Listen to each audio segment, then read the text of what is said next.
prophecies of the armies of heaven, I confer and pronounce double honor, double blessing, double blessings, double grace, double favor to be conferred upon you. And because you came on the day of honor to celebrate and to honor the servant of the Lord, may you be honored. May you wear the crown of double honor. And for all the days of your life, let no man, let no woman, let no demon, let no one great or small dishonor you. For all the days of your life, the Lord renew you in strength, and let grace be extended unto you.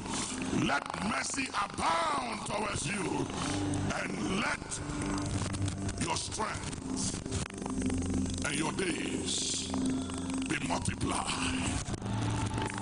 And be as an eagle, soar as an eagle, roar as a lion. Kadula kawasala. Hey, yetukum silimatala.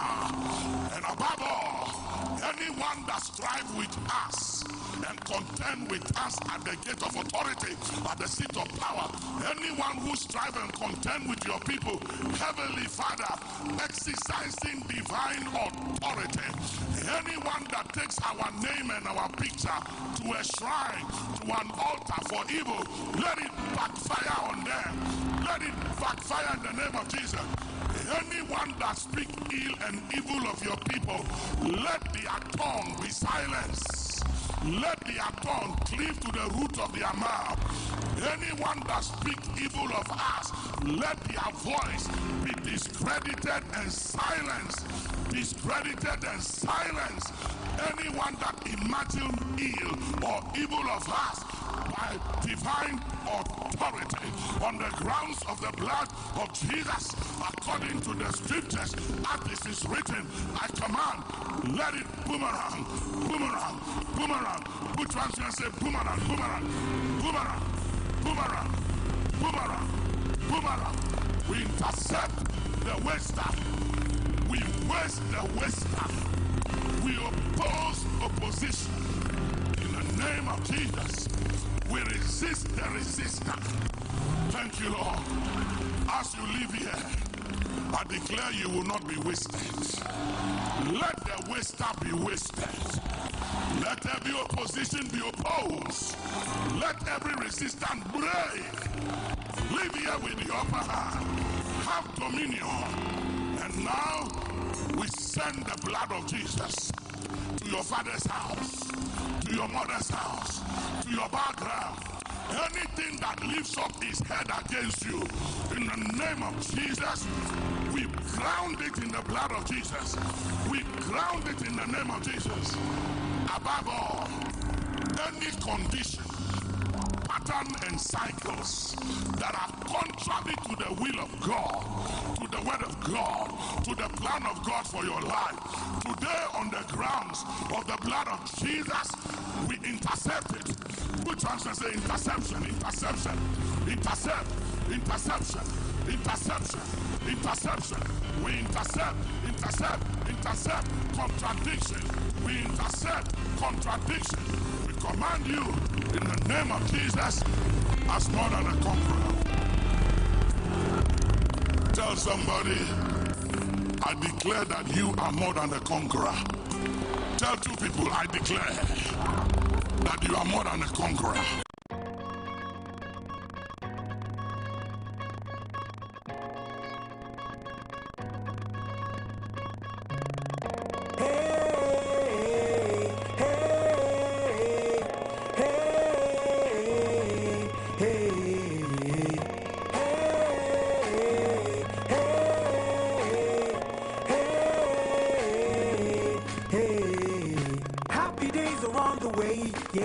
What I believe.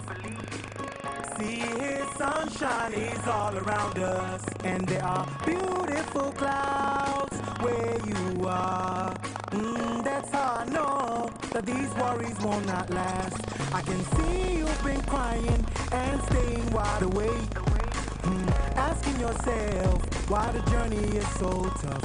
They say tough times never last, only tough people do. So don't stop believing, I know it's gonna be better. Say la, la, la, la, la, la, la, la, ba-dum, ba-dum, boom, la, la, la, la, la, la, la, la, ba-dum. Can't be loved by everybody, it's impossible, you know. And trust me, it's okay to let the toxic people go. Your peace within is more priceless than a pearl. You got to be happy, cause life's just way too short. Don't stress the little things, they will only waste your time. Just take it easy, easy like a nursery rhyme. And I'm singing, I know it's gonna be okay. So I wanna see you smile today. Hey, you just gotta be happy, man. Good days, bad days, it's all part of life.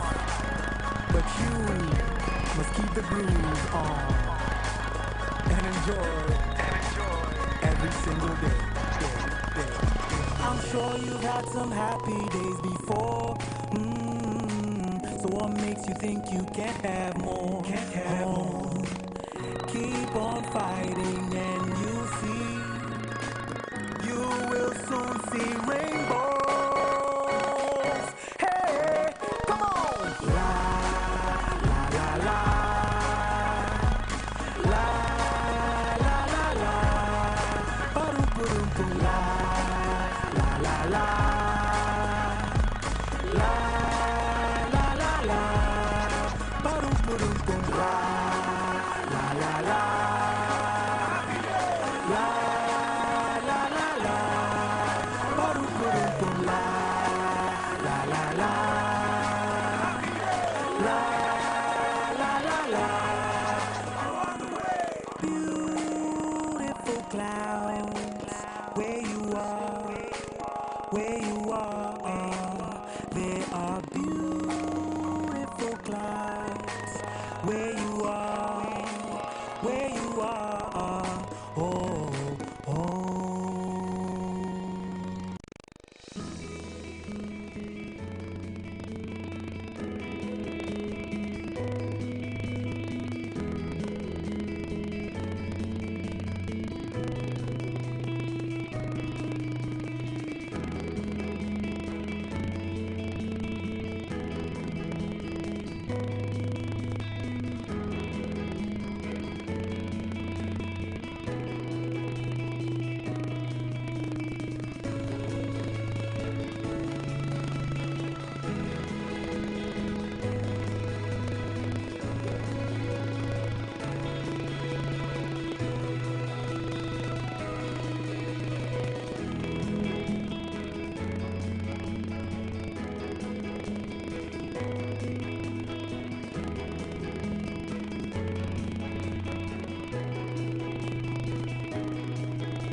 The Black Stars.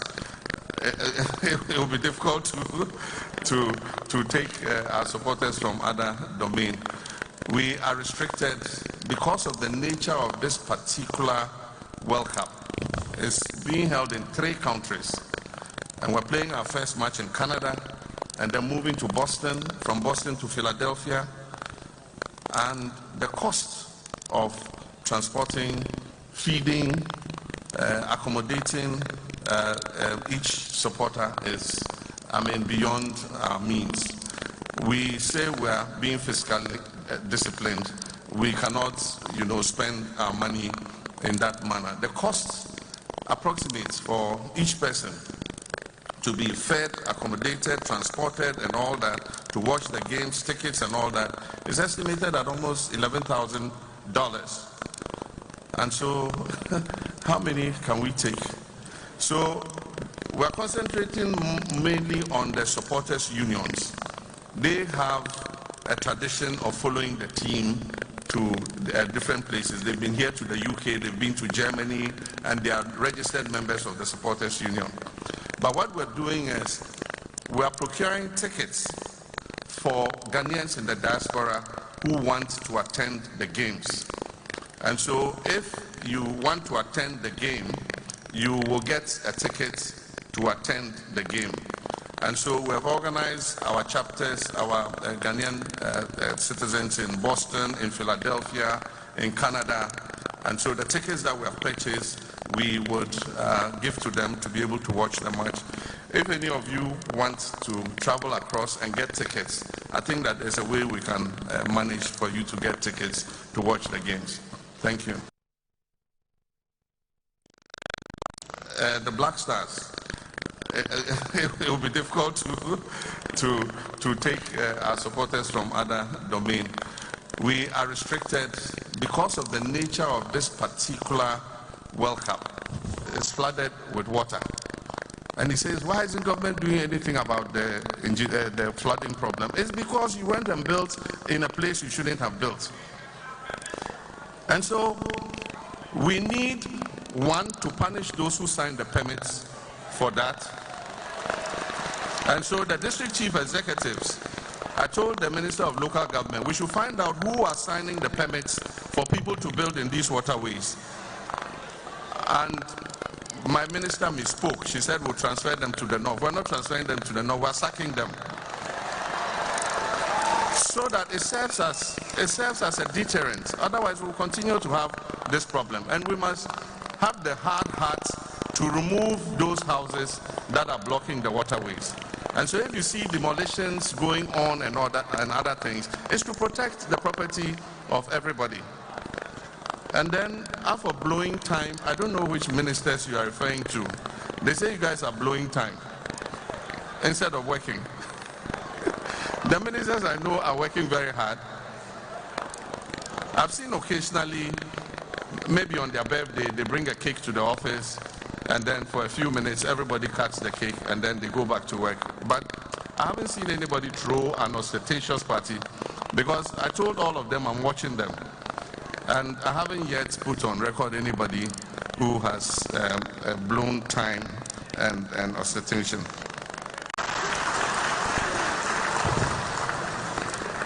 And so there's brain drain and there's brain gain. The thing, and this is what I say about migration. Somebody says, why did you come to our country? Human beings from time immemorial have been very mobile. All of us were created in Africa. Human civilization started in Africa. And then our cousins, the British, migrated and came here. The Chinese migrated and went there. Everybody migrated to somewhere else. And people move for many reasons. Some for opportunity, some just want to travel and go somewhere else. And so just as you say, somebody is in your country, you too, your people are in that person's country. And so in Ghana we have everybody. We have British, we have South Africans, we have Sudanese, we have everybody, and we're living together.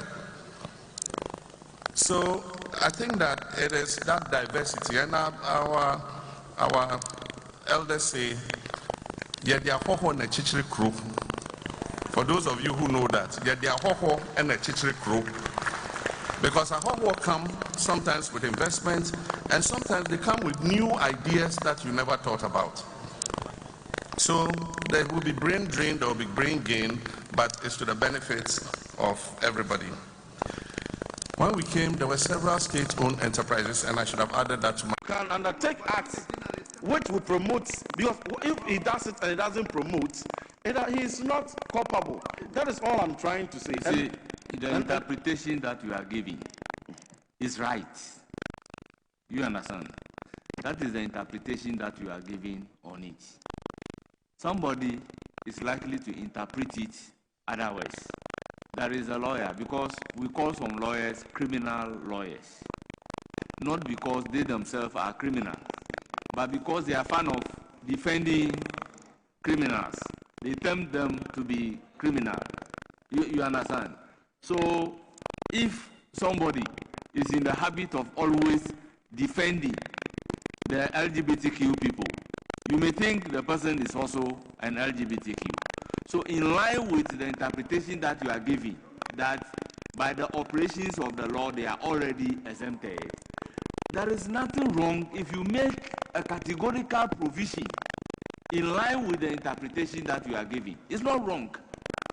That's why people say for the purposes of emphasis. For the purposes of emphasis, do that. That is why we are doing all these things. So the fact that it is categorically stated here does not mean it derogates from the provision in 2. I agree, but we are speaking the same language. The same language. But what I'm saying is that if you leave it this way, all that it does is that clause 9(1) and 2 just states that any person at all shall not promote, engage, advocate for an act prohibited under this act. Yes. Then engage in, participate in. So yes. The moment you say that if you are legal advice or legal representation, what that by interpretation says is that you can engage in or participate in because yes. You have been exempted. No, you see, and that is why the A is saying the provision of legal advice or legal representation. So it is limited to legal advice or legal representation. So that does not insulate a lawyer who participates in LGBTQ activity. So long as it is not legal advice, it's not legal representation in court, you can be caught. Mr. Speaker, the dangers with all these is what in the omnibus clause we had made provision that so long as the activity of the professional, the institution are legal, lawful, you see, they are exempted. You see the interpretation you do, for instance, you see the interpretation that you put on it. Your interpretation is right, but it's not everybody that will have the understanding that you have, and you are interpreting it that particular way. If you give this provision for even 2 lawyers, they are likely to interpret it in a different way. Somebody can hold a view that once you have written an opinion in support of LGBTQ, you are supporting or you are promoting LGBTQ. How can you be a lawyer writing an opinion in support of the LGBTQ activity? Somebody can interpret it that way. That is why the provision is saying that so long as it's within the provision of legal advice or legal representation in court, you are not caught by the law. So this and what you are saying, that there is a clause that allows the legal services and the legal advice, it is the same thing that we are talking about. In the same way, the other possible interpretation also is that some lawyers may now boldly undertake advocacies and promotions under the guise. You see, this provision, because there is not express protection. No, it's not talking about advocacy. it is never talking about advocacy. It is They here. say legal advice or legal representation. And at what point do you do legal presentation? Is here A, the provision of legal advice or legal representation? Advocacy is not included. So if you interpret advocacy to include a lawyer speaking in favor of a client in court, then it means that when I go to court speaking for my client, you can tell me to be an advocacy that I'm doing for that matter. I should also go to prison because I'm engaged in LGBTQ activity.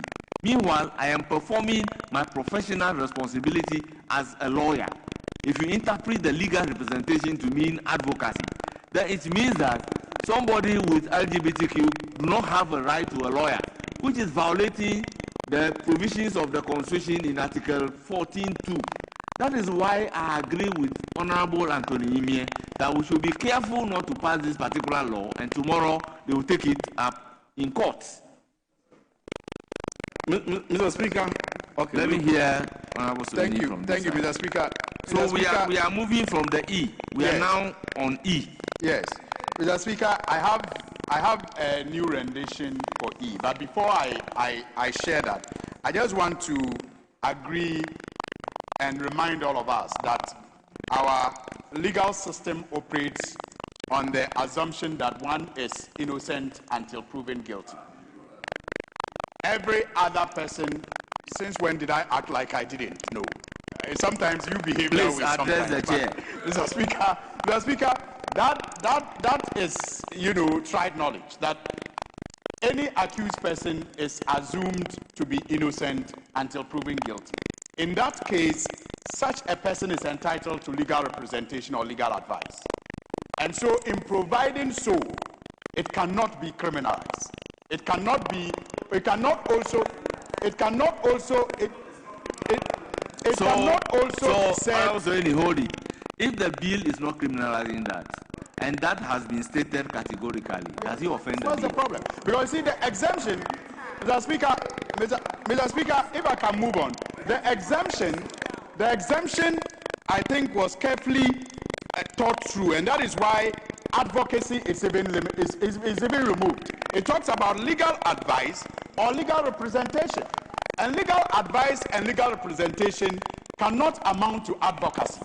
And so clearly, it is just to allow for the professional duty of the lawyer in relation to our jurisprudence that says that a person is considered innocent until pronounced guilty. Mr. Speaker, let's not also even forget that in this same law, even people who are accused of that practice, even if they are guilty, are also they also have some reliefs. For example, if you attack an LGBT person, you are subject to prosecution. In that case, it is a relief that they can also seek through a representation that they get from a lawyer, or advice that they get from a lawyer. And so let us understand it in that context. But Mr. Speaker, my new proposed rendition for E is that we can look at it this way: the provision of professional, medical, surgical, psychological, or counseling services in accordance with law, or in accordance with this act. That one. No, that is why I start by by saying the provision of professional. Yes. Professional medical. The rendition provided by the doctor. Yes. That it should be the provision of corrective, medical, But it will not. surgical. Mr. Speaker, corrective may not Psychological. always be professional. So that's why I'm saying that it should be professional, medical, surgical, and counseling in accordance with law. So that's why I said so professional. So you qualify these services with the word professional. So that it's only doctors, professional doctors who You can see, do that. let's look at it this way. A medical doctor can act professionally by giving artificial breast. He's acting professionally. And that will be delving into an area of LGBTQ. So that's why, Mr. Speaker, I ended my statement by saying, in accordance with this act. Yes, if it is. So in this act, he cannot if it is do a that. corrective in the sense that the person is already having the LGBTQ breasts and have realized that this is not what to do. I now want it corrected. So the doctor is permitted under the law to do that particular correction. Mr. Speaker. Let me hear from the doctor. Okay. And then I'll hear from the former Minister for Education. Thank you, Mr. Speaker. I think that qualifying the surgical with corrective is also not right. Mr. Speaker, when you look at some of the issues that come up, it is not necessarily corrective surgery alone. People who practice end up with, like you said, I think someone mentioned anal cancer. Sometimes they have anal tears. Sometimes there's a lot of surgeries I do on people who practice LGBTQ. And just because I'm operating on them doesn't mean I'm advocating. But when they come to me with a myriad, I mean, I can't describe some of the things we do.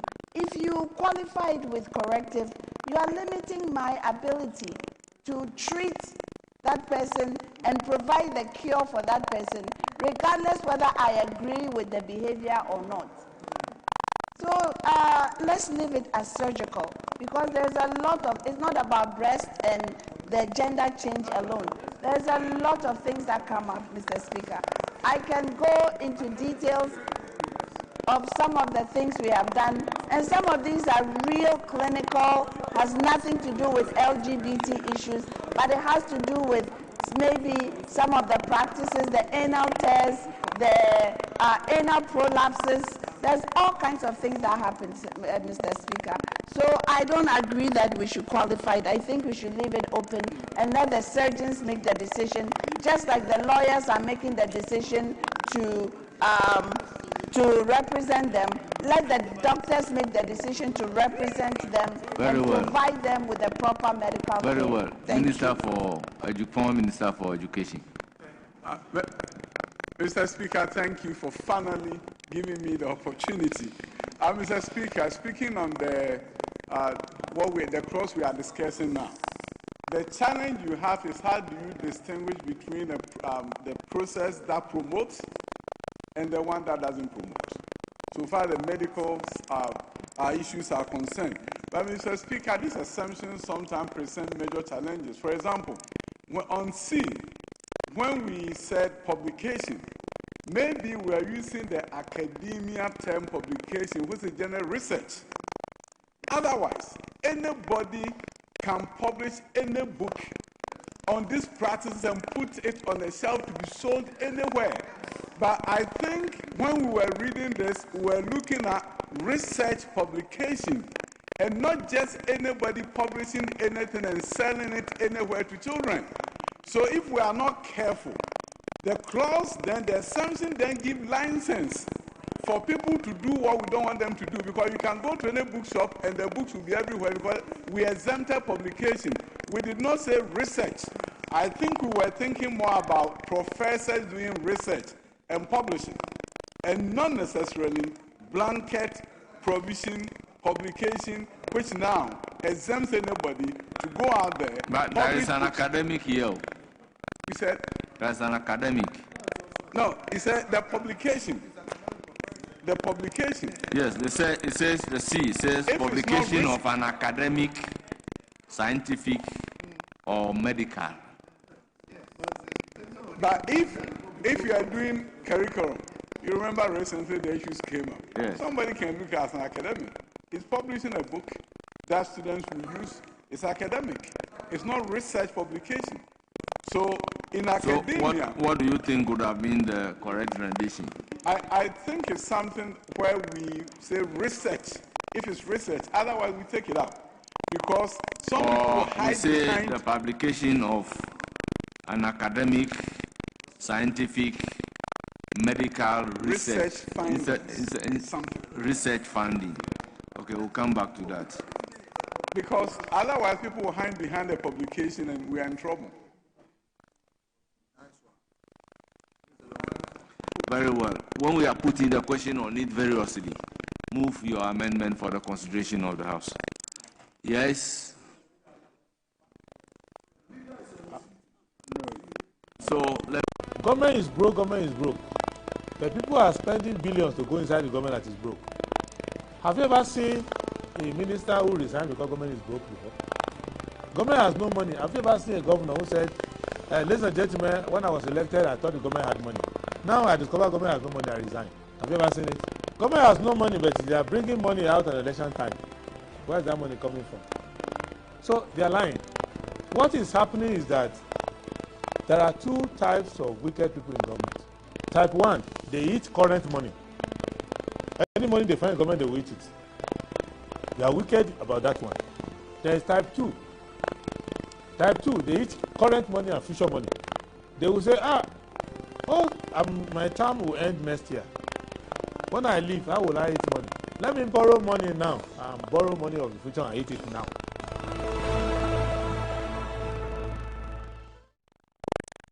All right. Good morning. Good morning. Thank you very much for joining the show. This is Good Morning Ghana on Metro Television. This show is also live on 94.1 FM. It's on radio, so please tell a friend to tell a friend that you can monitor the show on your radio dial on 94.1 FM. You demanded it. You asked that we give you an alternative just in case you can watch us on TV, and we've done exactly that. It's 94.1, so please tell a friend to tell a friend to tell a friend. Today is Monday. It's not just the start of the week, but it's also the start of the month. And we're grateful that we're still alive and kicking. We've been able to return here to join the nation's conversation on the big issues that are making the rounds in our dear country, Ghana, but also the big issues that matter to you and I. And so all I can say is that I wish you welcome to the new month of June. And I also want to say that I hope that with the new month also comes with a new mindset and also a renewed motivation to do more. And let me quote something from J.K. Rowling, who says that I wish you a beautiful new month from the first day of this month to the last day. So 1st of June, are you cool? You're welcome. Let me now go straight ahead and look at what the papers and are reporting this morning. And as usual, I'll start with the Daily Graphic. Daily Graphic this morning says GRA activates new tax administration platform, and that's on page 13 of today's paper. This is MMDCs to be elected, current batch last to be appointed according to cabinet. There's also don't leave energy in private hands. It's a major national security issue. PSWU kicks against private participation in electricity distribution. Daman Gold invests $250 million in mining equipment. The Ghanaian Times. Saka Homes backs Get Fund initiative with 18.7 million cedis for Achimota School project. Heath Goodfields unveils $20 million community development plan. And there's also transforming rural roads. Agri sector, Garnet secures $500 million World Bank funding. Africa must build resilient enterprises to compete globally. Alex Dade. Daily Guide says $250 million investment to transform Damine mine. We must build the future bridges. Afoko rallies the NPP. Philanthropist constructs 300-bed girls' dormitory for Inchira SHS. And there's also Africa can't remain market for foreign ambitions. Heath Goldfields unveils $20 million 5-year common community development plan. The Crusading Guide this morning says Goldfields a presence vital for development. Huniso traditional leaders. Ashimo sweat in court during cross-examination. Netete Mansur II installed as chief of Bone traditional area. And as we must build bridges to the future, not the past. Afoko rallies MPP. Customized clothes unveiled to honor late Apostle Kwejo Safo. And as Customs Commissioner tours 5 auto checkpoints as part of efforts of boosting revenue mobilization. And the Dubuahine cruises to victory as Court of Appeal orders AG and Yoko to provide all concealed evidence. The Insight says no Ghanaian returnee will be abandoned. Julius Dembra has been talking, of course, that's the Chief of Staff. And there's also Africa cannot remain a market for the ambitions of others. Alex Apau Dade. Wager dam spillage causes havoc. Over 100 homes submerged. Residents call for urgent action. Nooks launches rent care platform as rent commissioner cracks down on illegal hostel fees. Cuba denounces U.S. oil embargo as act of war at UN Security Council. China calls for a revitalized UN amid rising global conflict. The Informer says deployment of AI system GRA to bag more revenue in May. The Safenyo marking demands permanent Momo fee ban. Transport fares up 20% from tomorrow. Government advice against sabotage. Early presidential campaigns divide NDC, but Defiant Mosquito says Lai snubs cabinet over thank you tour. Africa must build own businesses, KGL boss tells, according to CEO Summit.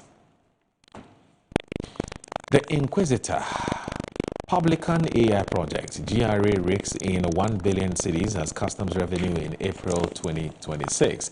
Africa can't remain market for ambitions of others. Alex Dade, TCDA CEO, leads strategic deal with Russia's Golden Forest to develop Ghana's shea butter, a shea industry. NPA urges fuel consumers to demand receipts, verify purchases made. The Herald. Cabinet walkout, premature campaigns trigger Mahama and NDC elders crackdown, seize and desist order served on presidential hopefuls. Prison service announces probe into inmate involvement in murder. GBC implicated in 580 million cedis. All Africa Games rots, awarded broadcast deals without contracts, $4.96 million revenue opportunity lost. Asibe Yeboah warns of declining trust in political leadership. KGL Group chairman pushes for Africa business giants to lead economic growth. The Ghanaian publisher says Furious Osahene blasts majority over LGBTQ plus dishonesty. Africa must deliberately build businesses, moguls. Alex Dade and there's Eduba in trial. Court orders AG to release withheld evidence. And there's Kantanka funeral close adored. E-visa system, Jinapo hails Ekufado's role. The custodian says Eduba in the trial. AG Yoko ordered to release concealed material evidence. Minority exposes NDC dishonesty on anti-LGBTQ plus bail. Osahene is a man of resilience as Esibe Yeboah eulogizes minority leaders' diligence. King Kaku Aka III backs Mohammed's call for reparatory justice. Africa must build competitive businesses, Alexa Dade, and there's a customized clothes unveiled to honor Apostle Kwejo Safo. BNFT, Heath Goldfields rolls out $20 million 5-year plan to transform Bogosu Prestia communities. Government targets 3,000 megawatt power expansion by 2030 with industrialization-driven agenda to increase demand. Africa must rethink GDP-led development model. Real estate interest rates gap widest among single-digit inflation economies in Africa. Tax regime more data-driven, enforcement-focused. Telecel kicks off nationwide network expansion drive for stronger connectivity. Major Online this morning is reporting that motorists brace for petrol hike as the new pricing window opens today. And there's a "you're chasing ghost, not the devil" in Becky slams blame game over foreigners. Officials behind wage spillway permits will be sacked, according to Mahama. The City Newsroom says that refund stolen funds or goods in some prison. Mahama wants audit offenders. And there's Abosio Kind dealers reject spare parts cost claims behind fair hike. 2026 City Business Festival begins today, marking 20 years of promoting entrepreneurship and innovation. And then you also have Ghana Web that says amended section of Ghana's anti-gay bill that has raised eyebrows. And there's the enemies to democracy in Ghana. And there's a mass World Cup travel sponsorship unrealistic due to $11,000 per fan costs, according to President Mahama. And then you have MetroTVOnline.com says NDC scam supporters of Family Values Bill, Richard Ahiagba. Carlos Queiroz to address media on Monday ahead of Wales Friendly. And there's also best friend of murdered Ashaman Momo agent arrested in Cote d'Ivoire. Mahama outlines plans to expand diaspora participation in governance. And then you have England players advised to holiday in US pre-World Cup. And then finally, we must build bridges to the future, not the past. Afoko rallies NPP. All right, so that's it for the newspaper and the news portal review. Please stay with us. This is Good Morning Ghana from Metro Television. I have some special guests this morning. You don't want to miss out on this. Stay with us. Tanumo, or Nunchoni How or Dama, ki chele we kun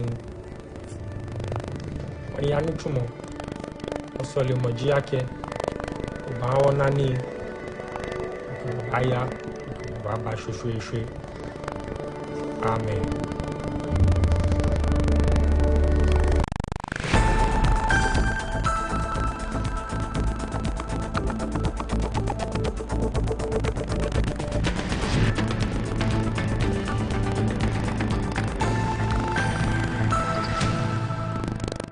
The ideal property shouldn't be a daunting task. At MNC Properties, we believe everyone deserves a place to call home. That's why we specialize in providing affordable housing options under our flagship project, Fresh Property Joy, specifically designed for low and medium income earners. Our range of customizable homes includes 2 and 3 bedroom standard and executive options, all meticulously crafted using innovative interlocking brick technology. We understand the importance of simplicity and convenience in the acquisition process. That's why we have designed our procedures to be straightforward and hassle-free, offering flexible payment options tailored to your individual needs. In addition to our affordable homes, we proudly offer litigation-free lands for sale in vibrant and upscale communities that present the perfect opportunity to build your dream home. We are committed to making affordable housing a reality, providing you with the joy of owning a home that meets your budgets and aspirations. Whether you're looking to buy, rent, or invest, we've got you covered. Our service team is ready to assist you on 030-255-1917. MNC Properties. Mommy, good morning. Good morning, my son. How are you? I'm fine, thank you, Mom. How about you? I'm fine. Joe, I just saw your mom doing her usual morning routine. Like, it was just 2 weeks she underwent a major colon surgery. Bro, see, my mom is doing perfectly fine, and we're all excited about it. It was minimally invasive surgery, and the recovery has been very fast. Minimally? Hey! No, wait. What do you mean by that? So they offered my mom a laparoscopic colon surgery. Laparoscopic colon surgery, which we accepted. It turned out it was equally safe with a very fast recovery time, and the cost involved too was very, very reasonable. She was discharged 3 days after the surgery, and you can see her, she's on her feet again. 3 days? Just 3 days, bro. Mean Tuber Hospital, first Ghana Colorectal Center, aim to serve a peculiar health need.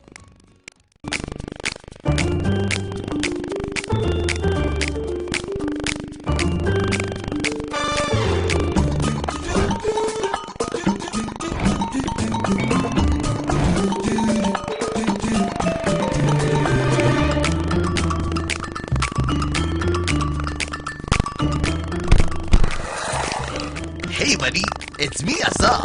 Yeah, me now they see. Hey, you look fresh. Hey.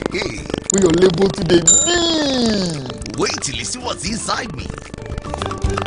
Azar, freshly made inside and out, for greater coverage and colors that last longer and beautify your walls, spaces and places. Azar, no size, go ahead, buy now. Azar, #1 from Azar Group since 1921. Grab your bottle and unleash the taste of Storm Energy Drink.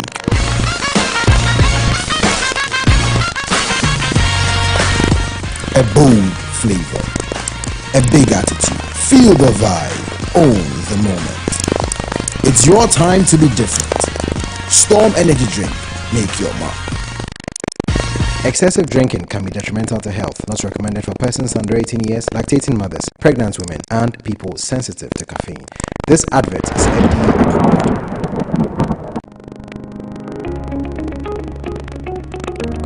Looking for comfort, convenience, and class all in one place? Welcome to Stay Easy Apartments on Conference Center, where modern living meets exceptional service.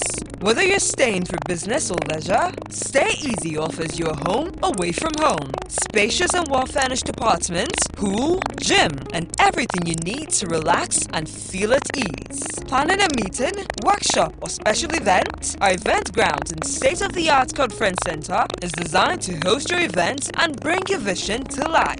From corporate gatherings to private functions, we provide the perfect space, supported by modern equipment and a professional team ready to assist you. At Stay Easy, your comfort and success are our priority. Book your stay or reserve your space today. Call us 020-739-1473 or 0244-226367. Stay Easy Apartments and Conference Center. Stay easy with us.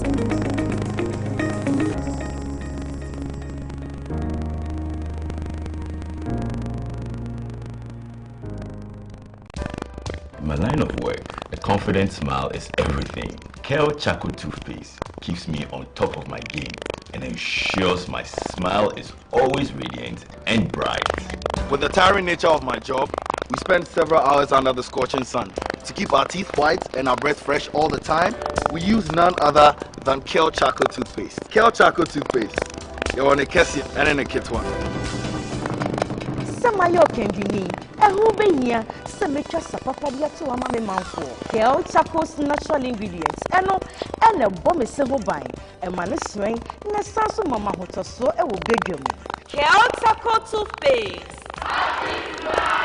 Choose Kel Charcoal Toothpaste for anti-cavity, whiter teeth, and fresher breath all day.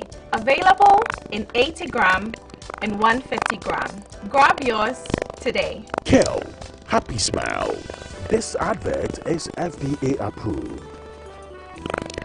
Launching BSc Development Economics at the Ghana Christian University College. Study a job-ready university program, BSc Development Economics at the Ghana Christian University College. Job is ready for graduates who possess degrees and certificates in BSc Development Economics, professional certificate in Theoeconomy, certificate in Theoeconomy with business.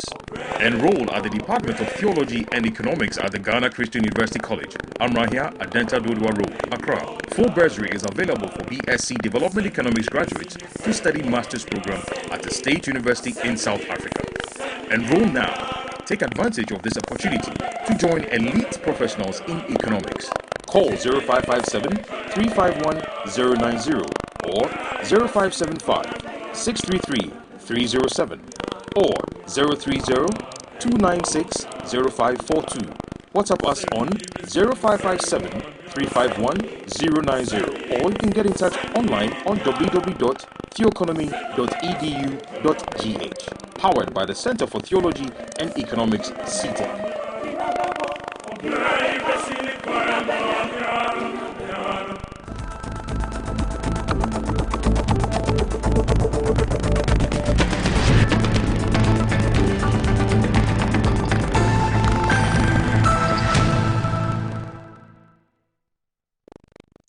Neighbors. You said they take jobs. I asked the question. 300 Ghanaians went back to Ghana 3 days ago. Show me 300 jobs which were created after those 3 Ghanaians left. Say no, Mahama took 300 people back to Ghana. And as a result, here are 300 jobs that we created. Because what are 7 years? Which jobs are they taking from you? Who wants to do these jobs that these people don't pay for? Because these people who come from outside South Africa, they are the ones who do those jobs during harvesting season in Stellenbosch, where they are not paid anything. And you will never want to do that job because we know our rights. We don't want slaves jobs. We want jobs that have got appointment letter with benefits, with pension funds, a letter that can confirm that you are economically active. Not jobs that are going to exploit South Africans. That's why you will never go back to take those jobs. The Ghana response was not necessary because it now creates an impression that we are all like that, when it is certain section of our society that needs to be contained by law enforcement. And one Ghanaian lady was saying, you see, the problem is, and I wouldn't have taken this option, the problem is we're being beaten in front of the police and the police are not doing anything. That's the problem. And when this opportunity came for me to leave, I left because if the police can't defend me, it means the state is in agreement with the people who are beating me. So we think it was too quick. We'll still resolve this. And President of Ghana should have given us, some time to really deal with this matter, and we'll get to the bottom of it. We hope they will come back to their senses. We don't have to respond the same way they did. We need to pursue the diplomatic engagements with Ghana until we find one another. We don't think Ghana responded in a manner that really reinforces dialogue and diplomatic engagements. It actually creates a very bad, extreme situation, which is not. It's a selected few, and we are pursuing and persuading government to still act on those few. And we're saying to them, they must give us some time, they must be patient, and those who don't feel safe, especially the legally documented Ghanaians, should be able to run to police stations for safety, and then they will be directed to rightful places where they will be secured. But, it's an emotional issue for many of them, understandably so, but the reaction of government should have been, postponed a bit to give us an opportunity to deal with what is happening here in And so there's brain drain and there's brain gain. The thing, and this is what I say about migration. Somebody says, why did you come to our country? Human beings from time immemorial have been very mobile. All of us were created in Africa. Human civilization started in Africa. And then our cousins, the British, migrated and came here. The Chinese migrated and went there. Everybody migrated to somewhere else. And people move for many reasons. Some for opportunity, some just want to travel and go somewhere else. And so just as you say, somebody is in your country, you too, your people are in that person's country. And so in Ghana we have everybody. We have British, we have South Africans, we have Sudanese, we have everybody, and we are living together.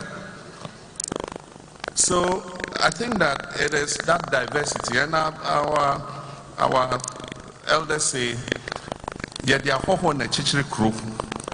for those of you who know that, and a chichiri group, because a hoho come sometimes with investment, and sometimes they come with new ideas that you never thought about.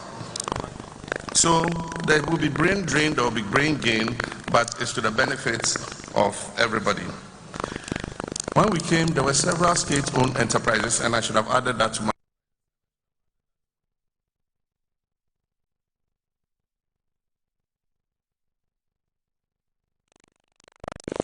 All right, so you're watching Good Morning Ghana on Metro Television. The show is also live on 94.1 FM.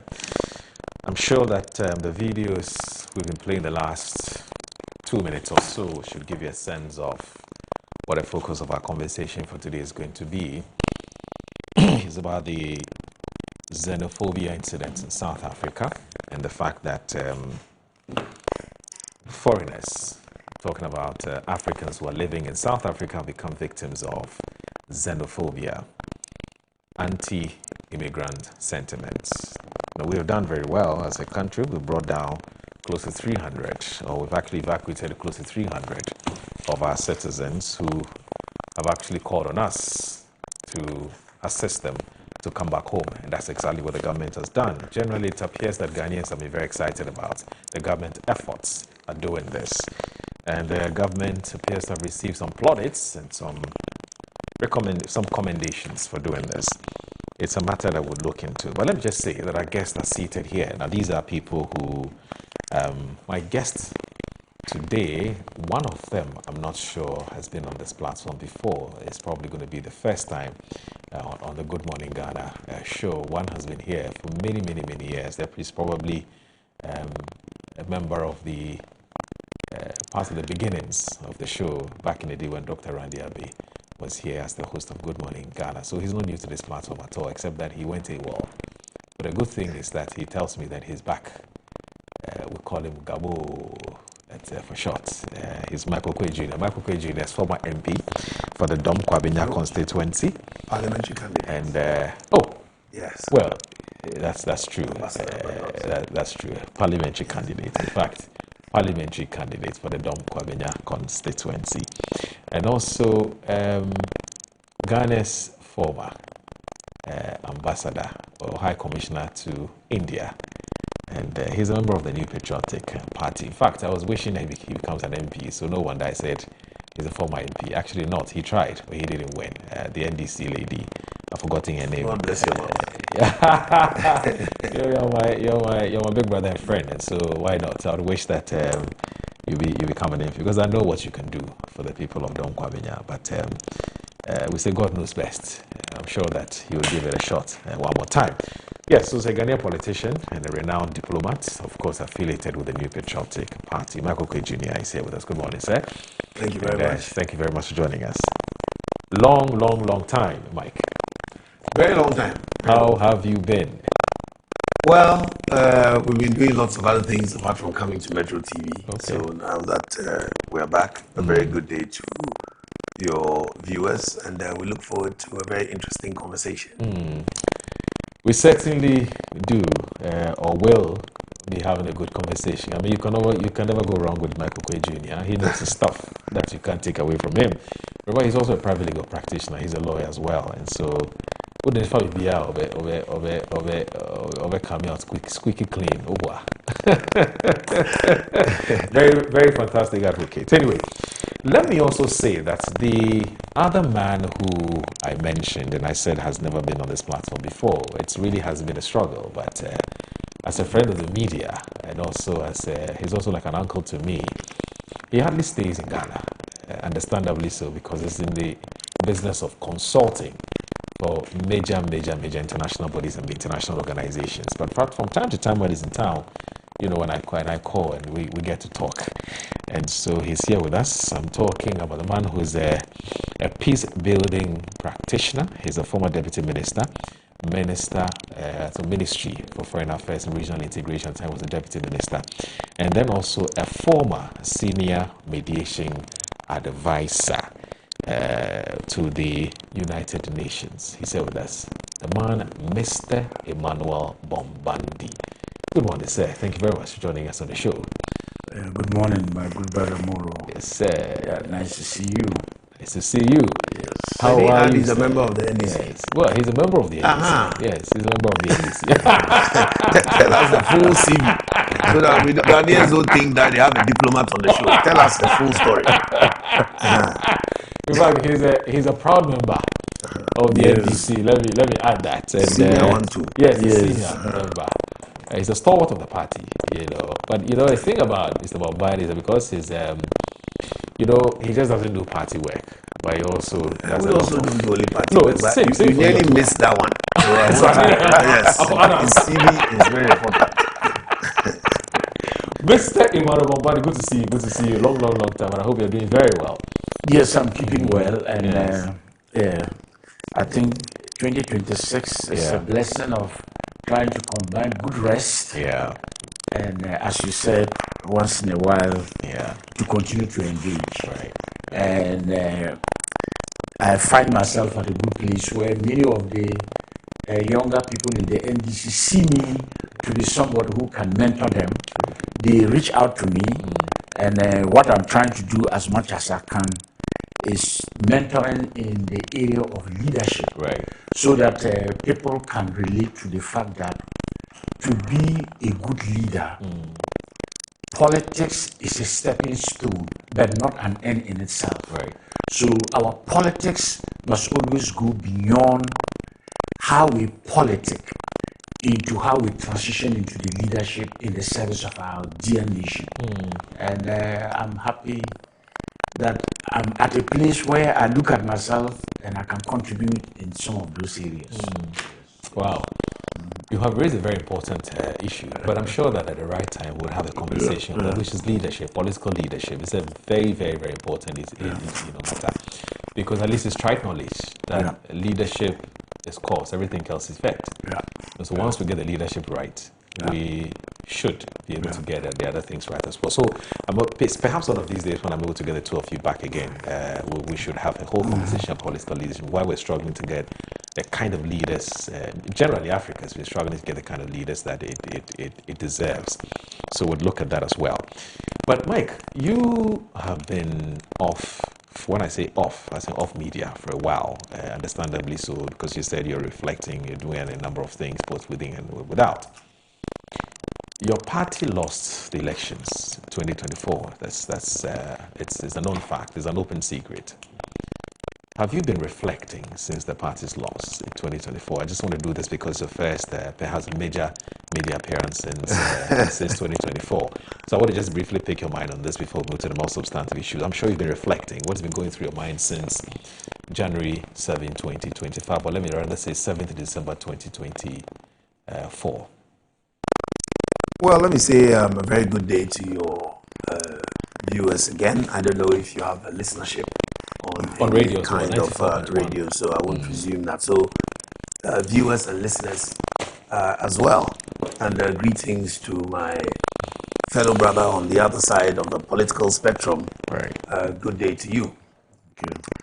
Politics is a very, very funny area that lots of people don't understand. Politics is like in football to a very large extent. The only difference is that politics affects your daily life more seriously than football. But if you look at the passion and the arguments of two things that especially men argue about, is football and politics. True. We lost the election, yes.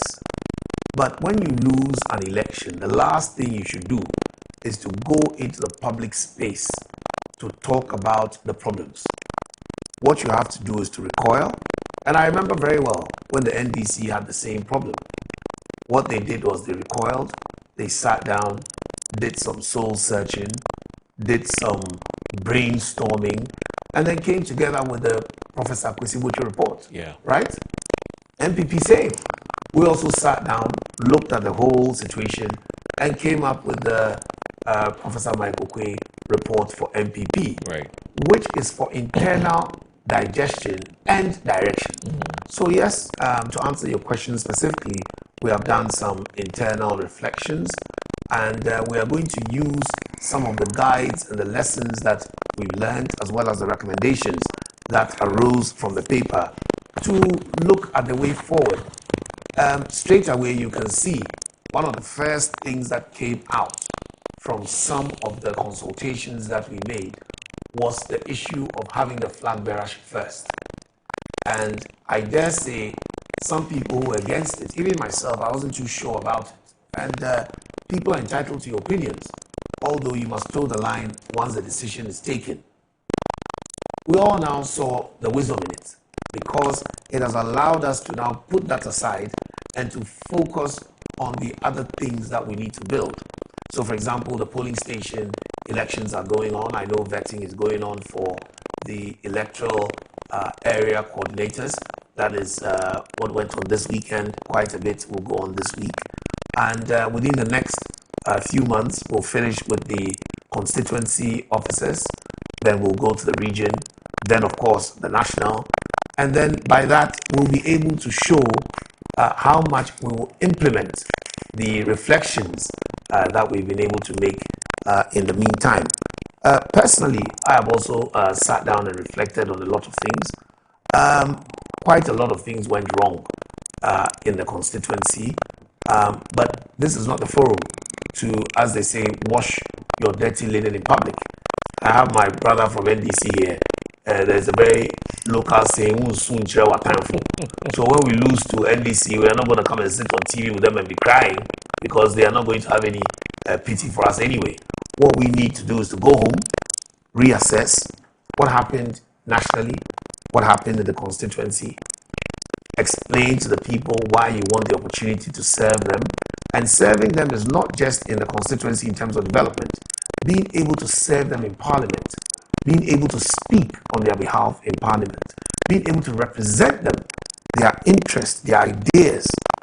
These are all some of the things that we need to look at when we're doing this work. I saw recently a chat from my brother Roxin Dafiamepo, where he was saying that politicians do not do roads and so on and so forth. These are things that we need to honestly tell our constituents that an MP is to lobby for these things, but you are not the one who is necessarily going to do it. But you must have the power and the influence to be able to lobby for things for your people. Once this understanding develops, I think that people will be more understanding when it comes to political matters. But yes, we have reflected, and we're looking at the way forward with regard to 2028 elections. Have you seen a copy of the Professor Michael Quay report? Unfortunately not. Why? And well, I think that what was decided was that only a few people would see it. Is it a good idea?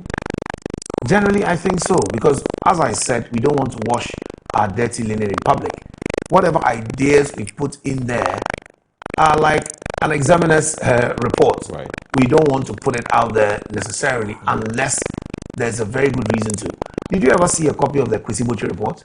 No, I didn't. Exactly. So I don't know why people are playing mischief that MPP is hiding something and so on. Except that at the time, you were of a different opinion. You thought the report should be made public. Oh, no, I was never of that opinion. Maybe some people did, but I personally, I don't have any right to ask to go and look in somebody's soup and say what kind of meat is in there. Some of your colleagues were. Maybe they did, but I was very much a spokesperson for the party then. Yeah. I was a deputy national communication officer. I never asked for that. Because somebody will say, cry or won't cry. It is true. Yes. I agree. But you recall at the time, there were all kinds of infographics that were put out. But you know, they didn't come from us. And then it was credited Yes. as a Professor Kwesi Botchwey report. But you see the same thing happened with the... Yes, mischief is mischief. The more things change, the more they remain the same. So, because at the time, the NPP, you may not have subscribed to that opinion. But at the time, there were some of your colleagues who strongly believed that the report should be put out there. And once the NDC said they won't do it, then people said, okay, you said you won't give me the report. Me, I have the report too. And then people were putting all kinds of things. And then the NDC always had to come and be defended. So it's not because they said, but if you say the things don't contain the report, how do you know? Because you also haven't seen it. You recall the conversation at the time, But today we're back to the same issue. Well, I mean, mischief makers abound. And I'll ask you whether, in principle, do you think, based on based on the arguments some people have canvassed, which is that, look, simple. The report was generated from your own people. Your own people were given an opportunity to express opinions and views and sentiment. In some cases, just normal, just basic contribution. Now, why do you want to hide something from the very people who have generated it anyway? Why don't you want the person who said, I think this and this, or these are the reasons why the MPP lost the elections, to see that,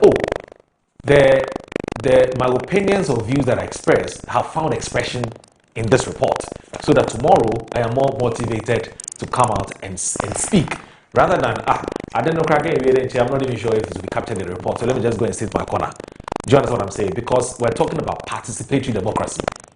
So that's the argument some people are also making. I don't know what you think about this.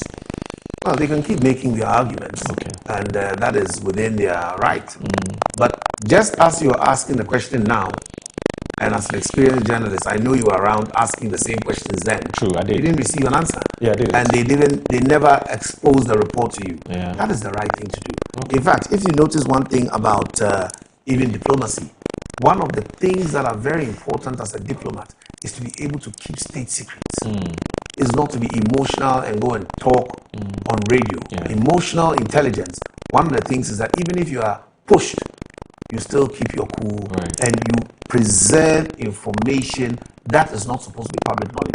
So I think that either way, some people may have been mischievous then, some may be mischievous now, but mischief then and mischief now is still mischief. How do you successfully carry the people along when they do by implementing the recommendations, and you can do it in various ways. It is about policy, and once the policy is effected, it will work. Don't forget, and that's why sometimes I smile at my NDC brothers when they seem to be goading us with regard to this huge loss in 2024. They suffered the same thing in 2017. But well, what they similar did, thing, not the same. well, they the did same. close to $1 million. You do 1.7. No, but if you're looking at figures, then it was still a huge loss. Oh, at that huge time, loss. it was the biggest loss Ghana had ever seen. True. So that's the same. So it's a bigger loss in terms of the numbers, yes, but it's a huge loss in terms of unprecedented. Yes, I agree. That is what I want to say. But at that time, they went into the bedroom and advised themselves. So we are also in the bedroom advising ourselves. I think that this is just normal. But then again, of course, as for the media, you are entitled to pry.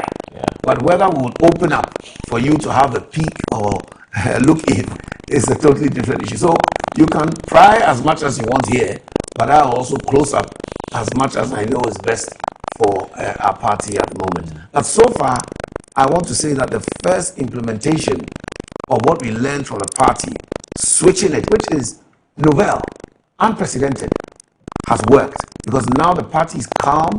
All the noises that were going on have calmed down, and I'm sure, as we'll be talking about later, you can see that our friends on the other side are having a bit of a shift problem, because and just like in our constitution, the NDC constitution says when they are in power, it has to be 12 months to the election.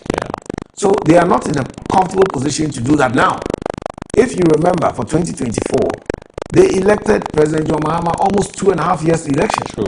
So whilst we were doing speculation, they had certainty. And that certainty helps with organization. We have the certainty now. We are watching them as they speculate. Did you see the 1.7 colossal loss? Did you see that in the horizon? I saw the loss, but not that level. And let me tell you why I think... You saw the loss? Yeah, I saw the loss as in it could be a possibility, but it couldn't have been that level. Right. Because everybody, you must go into an election knowing that you can lose. Right. You have to talk the talk, but you do your analysis and see that in Greater Accra, the gap is so big. So let's cover it. You're hoping you would have covered it before then and so on. But let me tell you one interesting factor. When I was campaigning in Dome Kwabena, one thing I encountered were people who were telling me, because if you notice the figures for the election, the figures that John Mahama got, Nana Akufo-Addo's figures in 2020, he would have won the election. True. Same figures. True. And with the next election, we actually register more voters.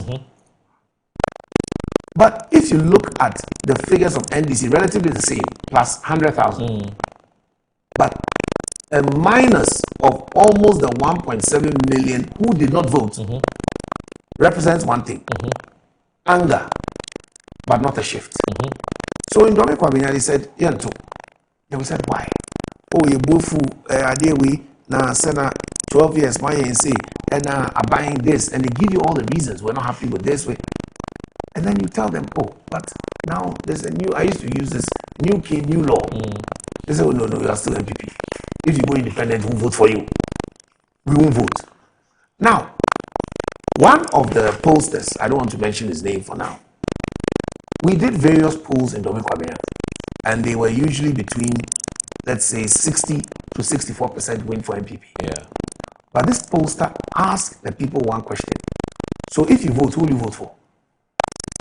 That's the 60%. Then they asked the further question, will you vote? And 10% of the people said they won't vote. Yes, those who said they'll vote for MPP, 10% of them said they won't vote. As for the NDC, they were going to go and vote. They were in opposition, they were charged. And we didn't have the follow-up, for example, to ask, what is the reason?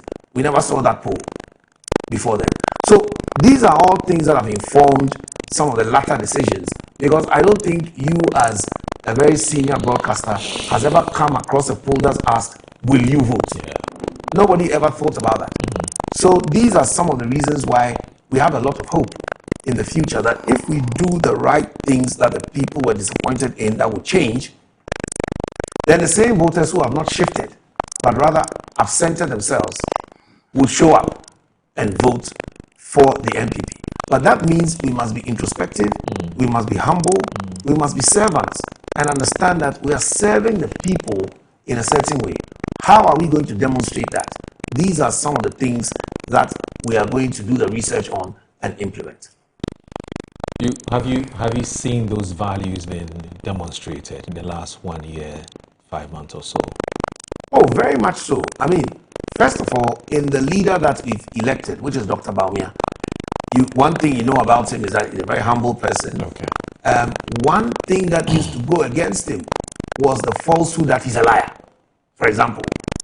And if you see the last 12 months, my brother, you'll see that one thing people are not able to call Dr. Bawumia today is a liar.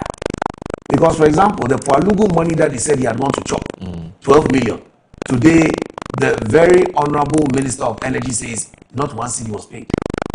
You remember he was also accused of owning Haptel. That has also come out, and so on and so forth. So the liar tag that was there before has been dismembered, and you can't call him a liar anymore. We have also just done that. But if you see one of the focus on the rest of the elections, for example, the national chairman and so on, is when they come in that you'll be able to see the main drive of the humility, the service, and the change of direction. So in the meantime, we are putting a house together this year, and you will see all of it being demonstrated very heavily. Mr. Bombandi, it's also your first time on the show. I'd ask you the same question. What did you foresee before 2024? Obviously, you knew the NDC was going to win, but did you know the NDC was going to win by such a magnitude, 1.7 million difference in votes? And in principle, should political parties, when they go around collecting, reports on why they lost an election or why they won an election, should that be made available to everybody else to read? I mean, including ourselves, journalists, civil society organizations, to have a copy and read. I don't know what your personal opinion is. So 2 questions in one. Thank you so much. And let me compliment my good friend on the other side, Michael Quay Jr. I had mentioned to him that when he served as High Commissioner to India, he acquitted himself as a good representative. I say that because in the NDC we believe in good competition. And if you look at the politics of Ghana, we pride ourselves as the party that birthed the 1992 Constitution, and for that matter, the Fourth Republic. And so you would always see that our politics often insists on a fair playing field, ground rules that we all participate in and respect. And I've noted, for example, some of his comments about tagging. And I wouldn't go into those details, but no party, or for that matter, no flag bearer of a party such as His Excellency President John Dramani Mahama has been tagged more than him. And that was the reason why, as a sitting president who was finishing his first term, the tagging on him and our incapacity to respond to that tagging, because it was as if to say that you were gagged. And I don't need to repeat some of those tagging we lost in 2016. And it was very fierce. In fact, there were some of your members who actually was beginning to believe what the NPP was saying. And I've had the opportunity to have a one-on-one conversation with the president when I was deputy minister. Okay. We were just waiting to go into a summit on maritime security, and I was raising issues about our communication mechanisms. And he looked at me and he told me the people of Ghana would descend. So let me then say that in response to your question, the victory of the NDC that was overwhelming in 2024 was largely as a result of the governance that they put in place for 8 years. Right. To the extent that the mood of the country was simply looking for that type of change that would bring Ghana onto a completely new resetting. I'm saying this because discerning members of the NPP would admit that on many issues, particularly at the level of corruption, there was just simply too much of it. And if we begin to list them, it is as if to say he would also list them. I'm only making general comments. And to that extent, if I respond to your question, we knew we were winning in 2024, but then the overwhelming victory was simply a manifestation of the mood of the country and what people wanted Ghana to be like in moving from the 8 years of the administration of the NPP into a new era. And that is why we recognize every day that overwhelming confidence in the NDC must be reciprocated with the capacity of good governance, the delivery of service to the people of Ghana in ways that resonate with their expectations. Of course, the challenges will be there, the expectations will be high, and I'm hoping that we are going to deliver, and deliver to such an extent that in 2028, that victory will be repeated. Now, if you look at the key deliverables that are currently ongoing, and you look at the timelines, that by the end of 2027, we begin to see that there has been a significant improvement in our infrastructure that had been dilapidated, literally. You know, there are certain parts of even our capital that never saw what road markings look like. I mean, we're not talking about fix. You see, when people talk about how you fix your road, the potholes, we totally forgot that you should have a road that should be properly marked so that in the night when you are driving, you can be safe. You can see that in 1.5 years, the city of Accra is responding to a deteriorating infrastructure by fixing roads and going beyond that to mark them. You can see the city of Accra is well lit now in the night. You can see that there have been vast improvements in the type of social services. But that should not surprise anybody because that is the belief of the NDC. The type of democratic ideology that is committed to constantly delivering and serving people. And what I wanted to do in the introduction that you made, you know my journey. Yeah.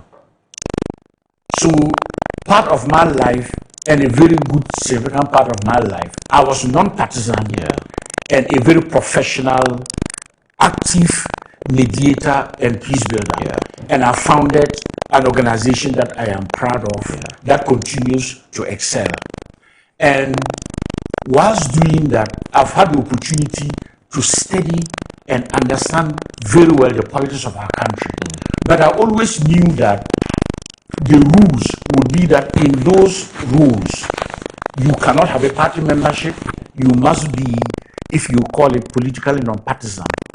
Then I left, and my colleagues did not probably want me to leave. But I left again informed by those values that leadership must change. I went to the UN, and the president invited me, strongly supported by my former boss, and I want to take this opportunity. Yesterday was her birthday. Hannah Tete, Her Excellency, who is doing a fantastic job in Libya, struggling every day to bring about a rapprochement, a roadmap that has been developed that continues now to be, if you would call it, I don't want to say negotiated, but that brings people closer and closer towards eventually what we all hope would bring Libya back to stability and peace, and that Libya would take again its rightful place on the African continent. So these two remarkable personalities then became what I would call my political mentors. But because I'm making this comment, I wanted to underscore that I came late to NDC. So I came because after serving as Deputy Minister for Foreign Affairs, I obviously joined NDC. But trust me, there are people in terms of age who will be younger than me and who were there much, much earlier. So I want to make it very clear that I am not somebody who has an entitlement over anything, and I will never jump the queue. I want to respect, it doesn't matter your age, those who have been there, and my role is to support. Now, this is where I want to add something for him. Yes, Just but I this wanted matter. to finish off. Positive Yes, matter. yes. Look, in the Bible, we know that Saul, who used to hunt down Christians and help to kill them, Paul one man was in the camp. So the fact that you have come into NDC later doesn't mean you can't become greater. It depends on your intensity and the work you are doing. So my brother, keep on with the NDC. Yeah. And let's see you as such. Yes, and I think the remarks that he made, that should be the spirit of our politics. I'm sure he would agree that the Honorable Faustina Elekam Akurubu is doing a fantastic job. I will agree. Well, that one I agree, but you continue your trajectory. but you continue. I like the fact that you took time to reflect and to appreciate that it was a very. I'm talking about his constituency of Dominic Kwabenya. The competition was intense, and then at the end of the day, he was a good sportsman by recognizing that he lost the election. I say this because not all his colleagues did it the way he did it. And I think all of us must recognize that the two dominant parties throughout the Fourth Republic have contributed. The question always would be, how do we do more of that?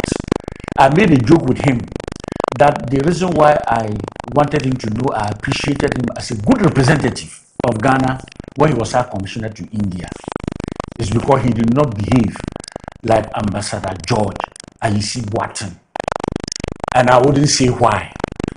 But the important thing is, it's a good example that, and he actually made that remark, that when you are chosen to be a representative of your country, you must be so good at understanding that when you speak, you must be measured in how politics comes into the way. Otherwise, then it affects your representative capacity.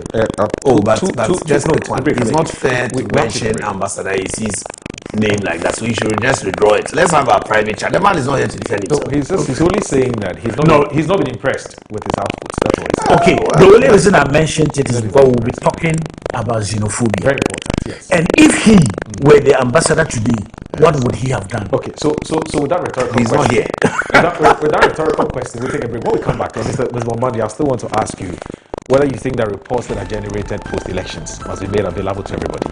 And you also heard Mr. Michael Quay Jr. say that from his analysis of the 2024 elections, it was more of the NPP losing massively and not the NDC winning decisively, and that all the party needs to do is to convince those who abstain from voting for the party to come back. Once they come back to the party, they believe that 2028 is a done deal. So two questions in one. Please stay with us.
Through every stage of life, some things simply stay with us. The spirit of never giving up.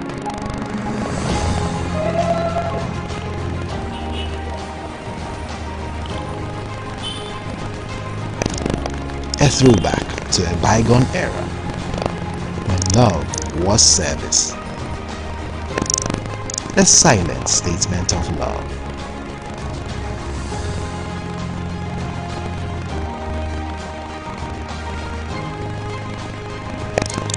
A thoughtful gesture that deepens bonds, balancing work and life. Every drop refreshes, every sip hydrates, just as it should. I am awake, one for life. Drink water, drink awake.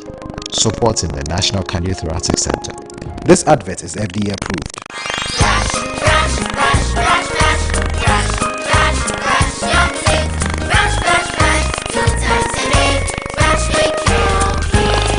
Hello, my friends. My name is Kelkit Toothpaste. Wow. I was made to be gentle on your gum but protected. I will protect your teeth from cavity, make your teeth whiter, stronger, keep your mouth fresh all day. And best of all, I'm strawberry flavored. So put on a smile and to jump on my brush. Makes your teeth stronger, chicky whiter, chicky younger. Yay! You did it! I'm glad you like your new toothpaste. Don't forget to brush both day and night. Kelkits, happy smile.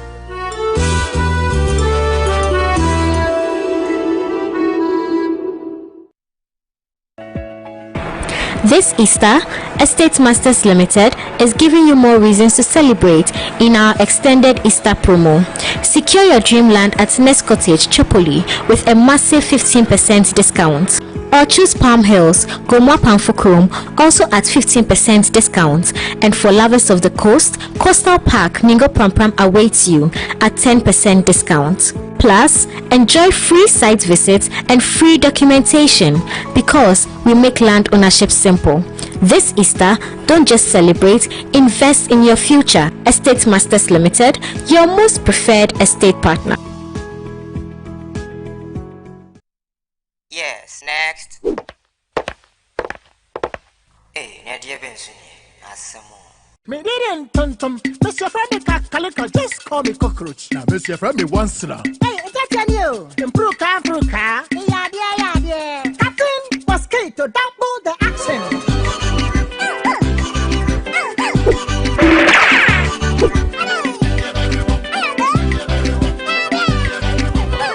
Me didn't sasso spray. Mr. Friend, sasso quell. Yeah, go to my sasso.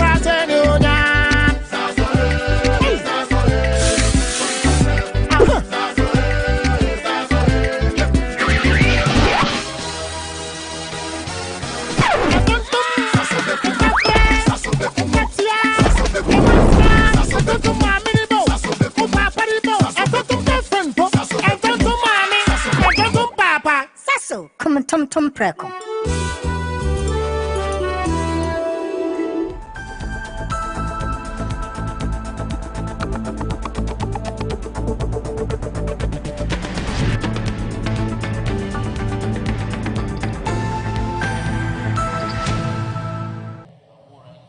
The second is that we ask the Minister of Communication of the federal government to revoke the DSTV, which is also a South African company that is cutting away millions of dollars, even abusing, resorting to practices that will not even be accepted in South Africa. I don't want this Senate to be shedding tears, to sympathize with those who have died. We didn't come here to shed tears, and I'm not going to shed tears. If you hit me, I hit you. I think it is appropriate in diplomacy. It's an economic struggle. What the black South Africans are saying is that Nigerians are taking their jobs. Okay, Nigerians, come home. I take over the job of MTN. Nigerians, come home. I take over the job of DSTV. When we hit back, the president of South Africa will not only talk, he will go on his knees to recognize that Nigerians cannot be intimidated, and we do not condone any one life being lost. If a crime has been committed, you're watching Good Morning Ghana on Metro Television. My name is Audu Moro, and I'm here with Mr. Michael Okoye Jr., his former ambassador, former High Commissioner to India, Ghana's High Commissioner to India, and also a former parliamentary candidate for the Dom Kwabenya constituency, and also a former Chief Executive Officer of the Ghana Free Zones Authority. He's with us here. And also Mr. Emmanuel Bombande is a peace builder and an international diplomat, and then also he is a senior mediation advisor to the United Nations. Of course, a former deputy minister for Foreign Affairs and Regional Integration. He was deputy to Madame Hannah Tete, who is doing some work with the African Union now as we speak. So, the United Nations, yes. So, Buddy, let's so just your quick thoughts on the two questions I asked, and then we can move on to South Africa. We can catch a flight to South Africa. Yes. So, without kind of overhyping where we are, so that it does not turn into a debate. Right. I talked about the mood of the country, and that Ghanaians wanted a real shift, a real transformation of our country. And for my good friends on the other side, never again should they allow governance to be degraded as it was. So that, for me, summarizes that mood. Okay. But if you now talk about NDC's massive victory in 2024, you must credit very effective communicators of the NDC, led by Sami Jimfi, young, enthusiastic, constantly researching, passionate, and delivering exactly what Ghanaians wanted to hear. And to that extent, the structure in itself of engaging with the people of Ghana was fantastic. But you must see all this anchored in a leader who was affable and truly loved by the people. And we cannot run away from the personality and the charismatic leadership of President Mahama that definitely brought Ghanaians to try to deliver the type of victory that he had. And that's why later on I would want to emphasize that people should never forget that if you love the work that President Mahama has done and will do in the term that he has to accomplish, we must give him that type of a legacy president by ensuring that his resetting agenda succeeds, and that anybody who would succeed him from the party will ride on that legacy. Because if you watch his remarks, he does not just speak about his term in office, but how his term would reset and recalibrate into the future in such a way that the benefit will be for all the people of Ghana. And so I wouldn't want to overhype the contestation about why we won massively, but it's so obvious that it was the mood of the country, it was governance that was not delivered, but it was also an NDC party that was strategic in its messaging, that had passionate communicators, and that were able to deliver the messages that people want. And obviously anchored in a manifesto that was well thought through, well researched, and well written. All right, so gentlemen, let's catch a flight to South Africa, hoping that when we get there, we'll be safe. Now, we do know that there's some disturbance in South Africa. South Africans believe that Africans were working, the African migrants were working at the cause of their problems, and so they're driving them away. They're harassing them, they're attacking them. There were also all kinds of massive protests. There have been some reactions. Ghana, for instance, initially petitioned the African Union to look into the matter, and Ghanaians were also calling home for Ghana to come and rescue them. And we saw what the government of the day has done. Took a flight all the way to South Africa and brought some of them back. Nearly 300 Ghanaians have been evacuated after that anti-immigrant protest in South Africa. Now, there have been some civil rights activists in that country who think that Ghana's decision to evacuate its citizens from South Africa to Ghana was premature and that we should have waited. It was, yes, they admit that there's some problems, but they also say that these are problems that were going to be resolved sooner rather than later. And so we were too quick, where we overreacted by bringing our people down to Ghana. You saw civil rights activist Julius Malema in that video that we played.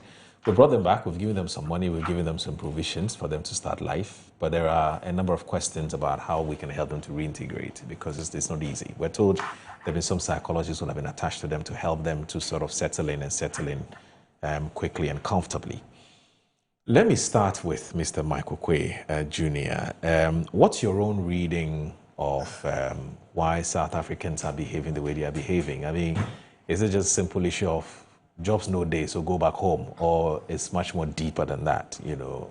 And then also... But Moro, let us know what the government's position is. Well, on understand it from there on the whole South Africa issue. Because as far as we are just responding to what the government is deciding, I actually want to gain some knowledge from where the government, so that we understand the government's position. No problem. Then opposition can say one or two things and then also contribute as to how to save money. No problem. It's a fair ask. Yes, please. Yeah, it's a fair ask. It's a fair ask. Yes, Mr. Mombandi, so let me start with you. No, I'm happy to share my insights, not necessarily speaking as if you're a government spokesperson. Exactly, I'm not a government. So but at least you must know the government position. Yeah, or let me say the thinking. Yes, because let's understand. Yes, this is all in the situation of conflict and peace. And I'm happy that he's a peace builder.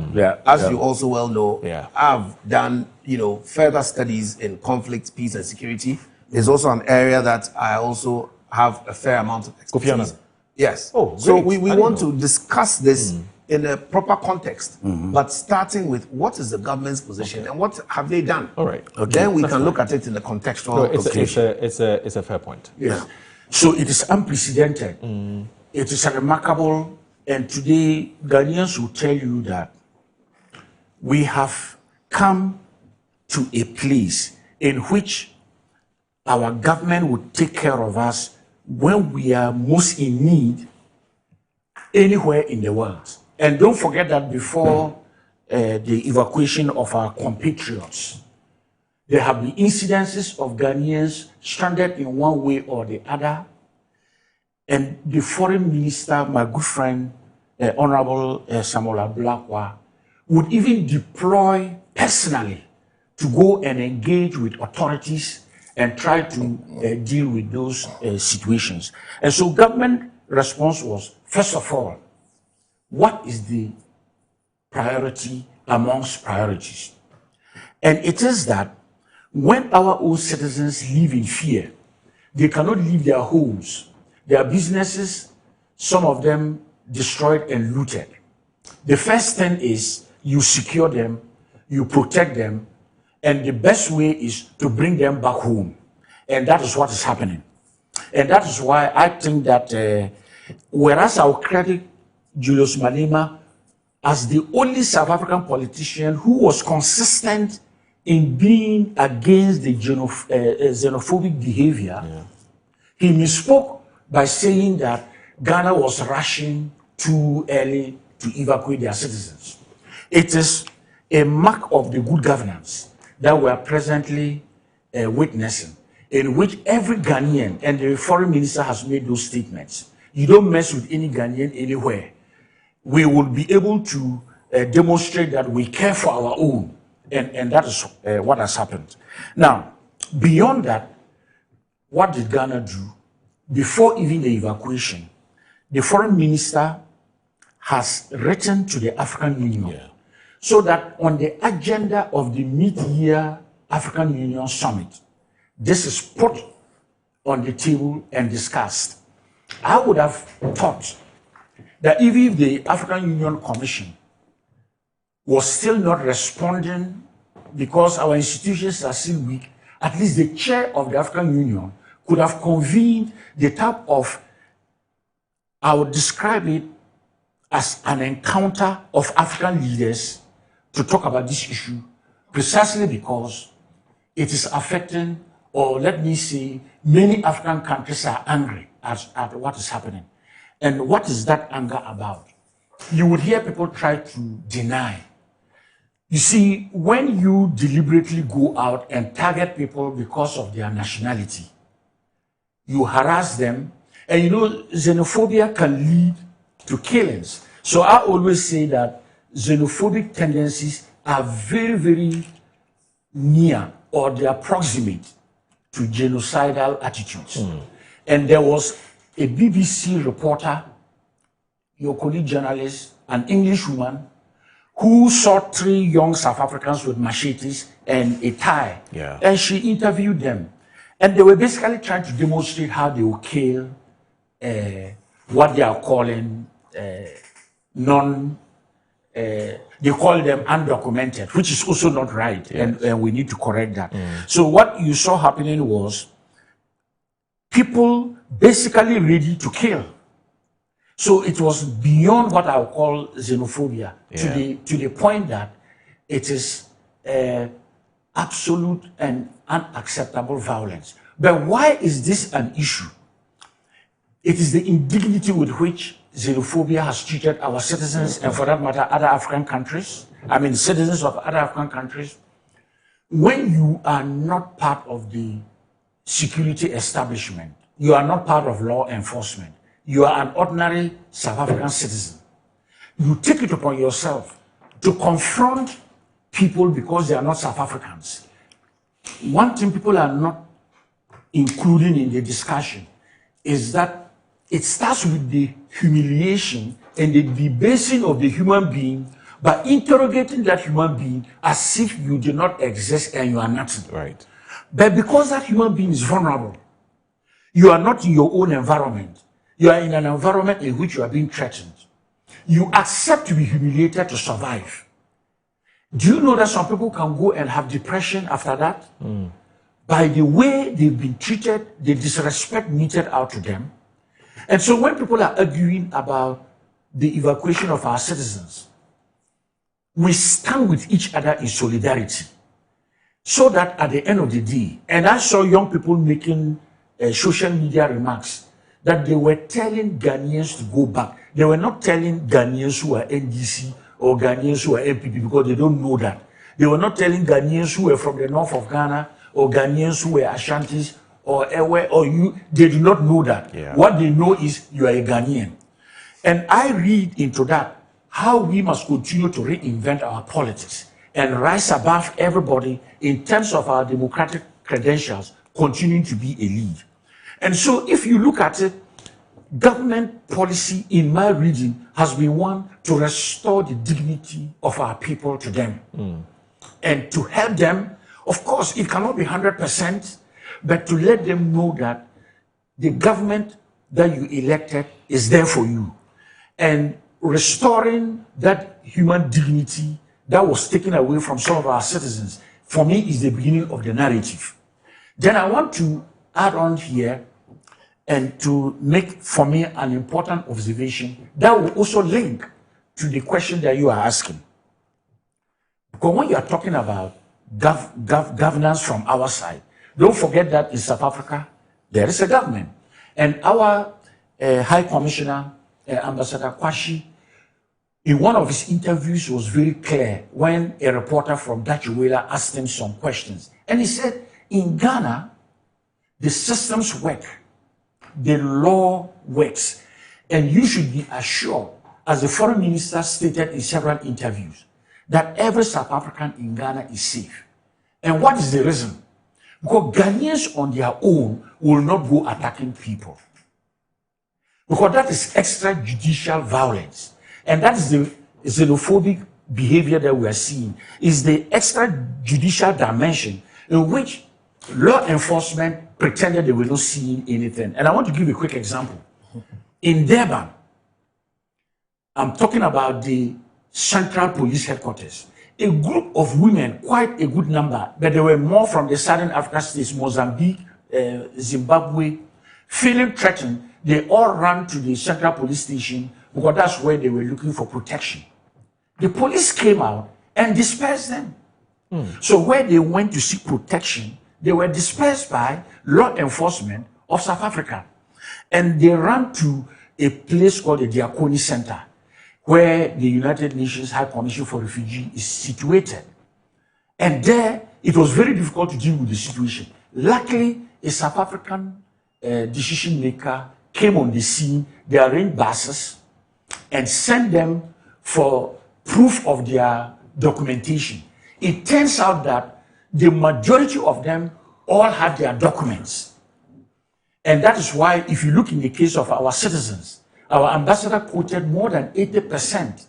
All of them had their documentation.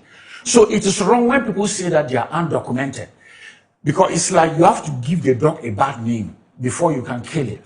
And we must understand, therefore, that the actions of our government, without necessarily confronting anybody, was to secure our citizens.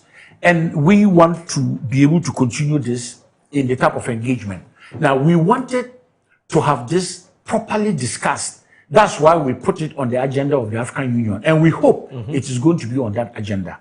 Because if you look at South Africa from 1994, Nelson Mandela came in with the spirit of stability and reconciliation. Right. But then he decided that he did what he needed to do, and then he would hand over. The one who took him, who took over from him, who succeeded him, President Thabo Mbeki, rigorous intellectual, he championed the African Renaissance. He argued that the integration of the African continent at several levels, not just the economy, our cultural heritage, our identity, and in the economy, the birthing of NEPA, the New Partnership for Africa's Development, were all the pathway that would make us to take our place in this global community. And he advocated. And you would then see why later on Madame Zuma would become chairperson of the African Union Commission. So the question is, why is it that after President Thabo Mbeki, because he was president from 2009, no, he was president from 1999 to 2008. Immediately he left, that whole agenda of the African Renaissance started to dwindle. But President Thabo Mbeki understood that South Africa's economy was already more industrialized than other African economies. And so his African Renaissance was also a savvy political move to say that South Africa would be the biggest beneficiary if the African economies were integrated. They were already manufacturing. Now that many of our African countries are assembling cars, they were already into manufacturing and assembly of cars and exporting to many African countries. Today, people look at only the South African companies, but they don't look at even the integration of the market. Let me put it this way. For those who enjoy wine, Ghana was not a wine drinking country. You will not be in that category. It was the beer that Ghanaians were used to. But you go into any neighborhood across our country, there are wine shops, but the predominant variety of wines are from South Africa. Just to use one example, beverages, the juices, and you name it, all coming from South Africa. Series. Yes, series is a good example. Yeah. So they, without belaboring this too much, yes, my conclusions are that what is happening is the internal political dynamics of South Africa, in which the South African political leaders must sit down and have an introspection about how they have led their country to the level of absolute disappointment in the people in their expectations, that shanty towns continue to increase.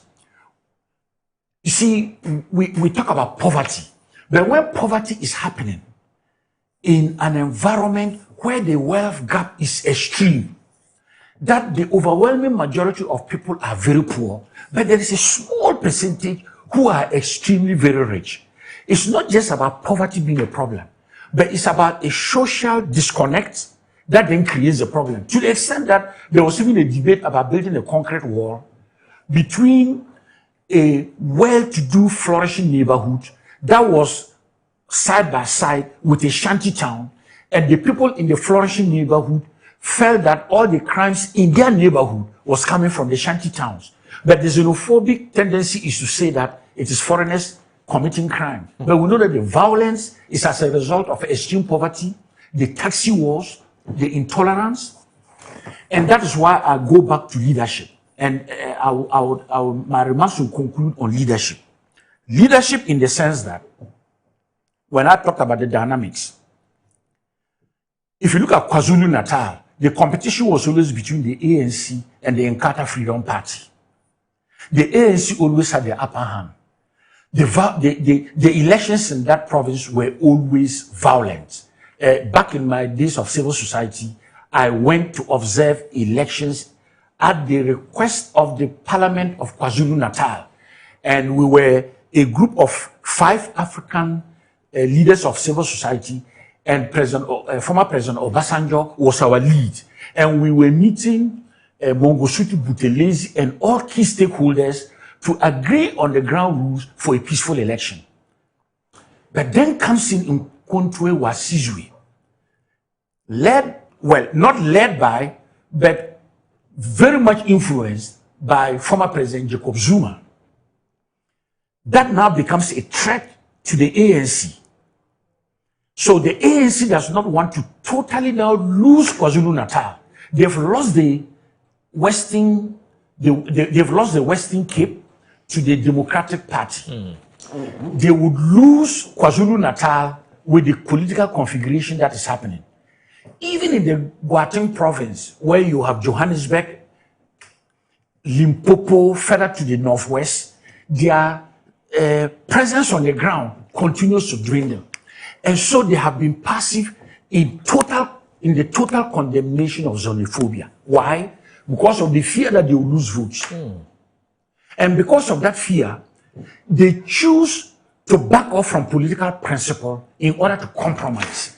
And that's why I always argue that it is better to lose as a politician by standing on your values and principles than to win just basically trying to compromise on what is wrong, because then it does not help you.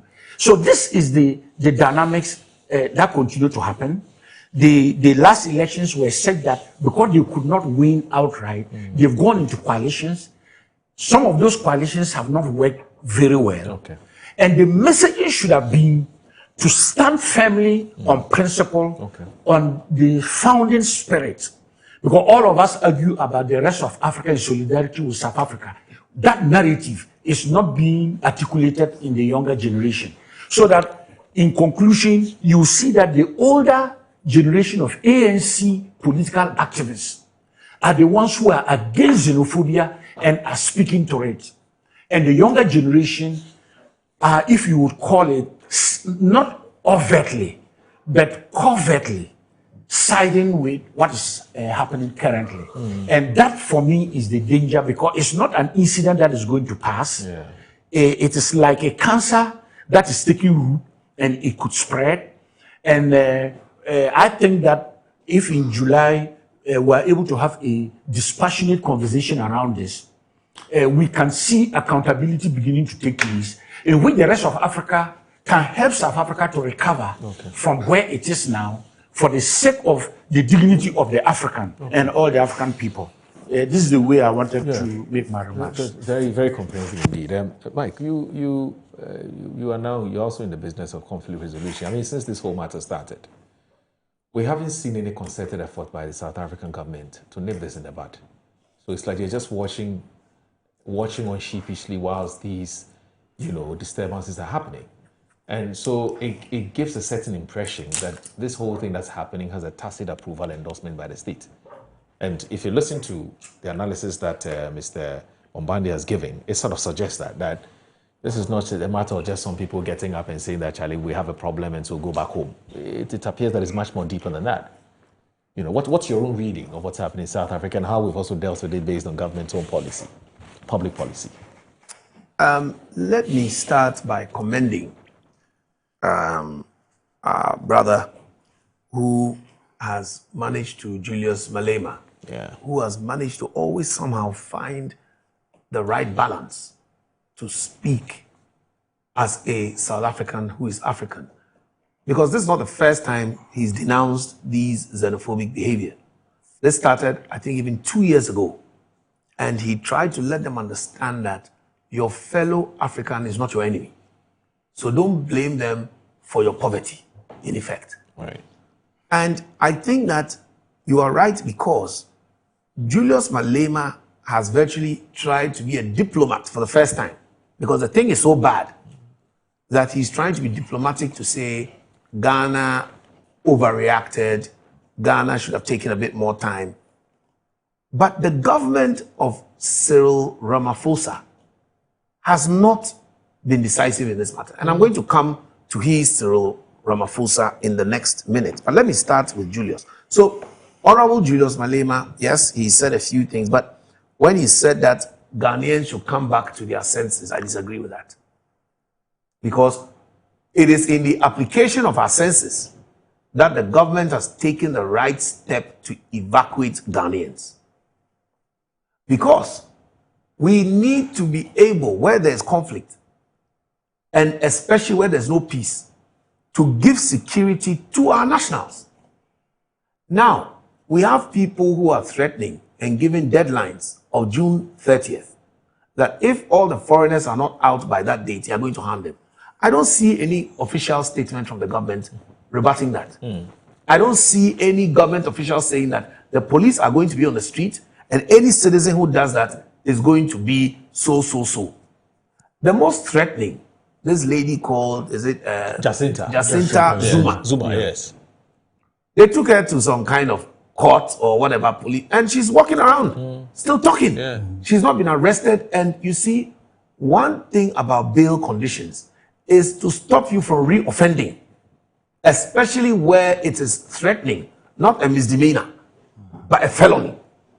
So I don't understand what is going on in that setting, where the lady is allowed to roam free and threaten other African nationals in this setting. It's very, very worrying. And you see, when they say they want the opportunity to deal with it when? Julius, when are you going to deal with this matter? Look, all in all, the government of Ghana has done the right thing. They've evacuated 300 people so far, and they are going to evacuate more. So that is a positive. And it's a good thing that the government has taken that stance. My brother, my only issue is sometimes, and as my brother Emmanuel is here, he should be able to talk to some of the NDC people. You don't do politicization of diplomatic duty.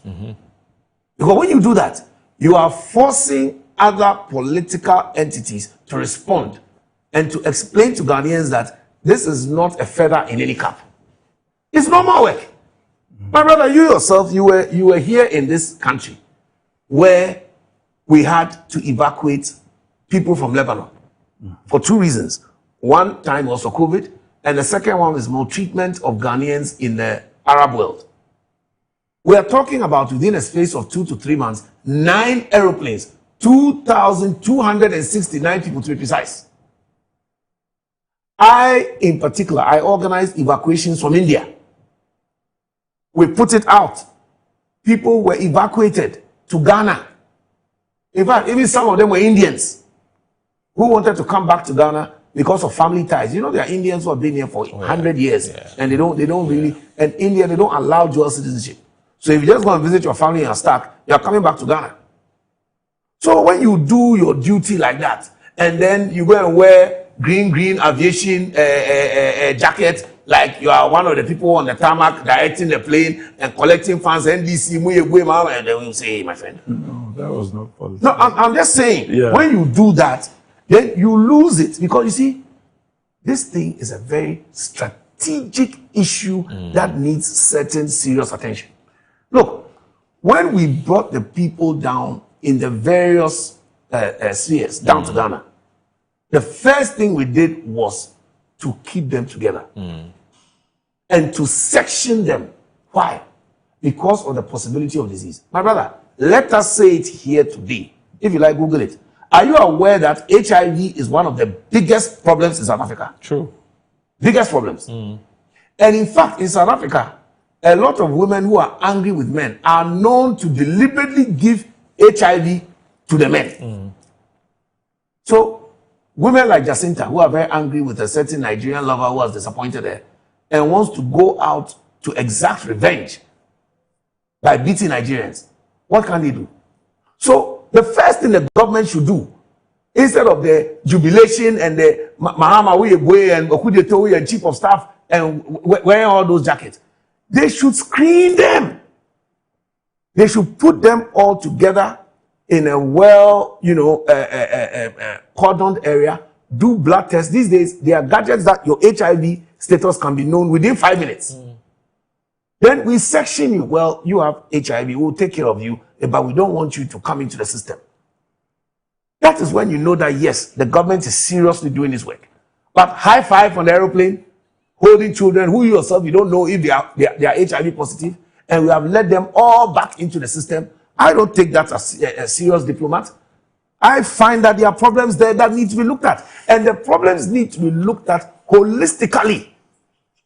Because we need to also understand that as much as we want to help the security of Ghanaians abroad, what about the security of Ghanaians living in Ghana? Do we want a high infestation of HIV? When we know that this is the problem coming from that country, it doesn't mean that they are not. But you know, in South Africa, the government gives free drugs to people.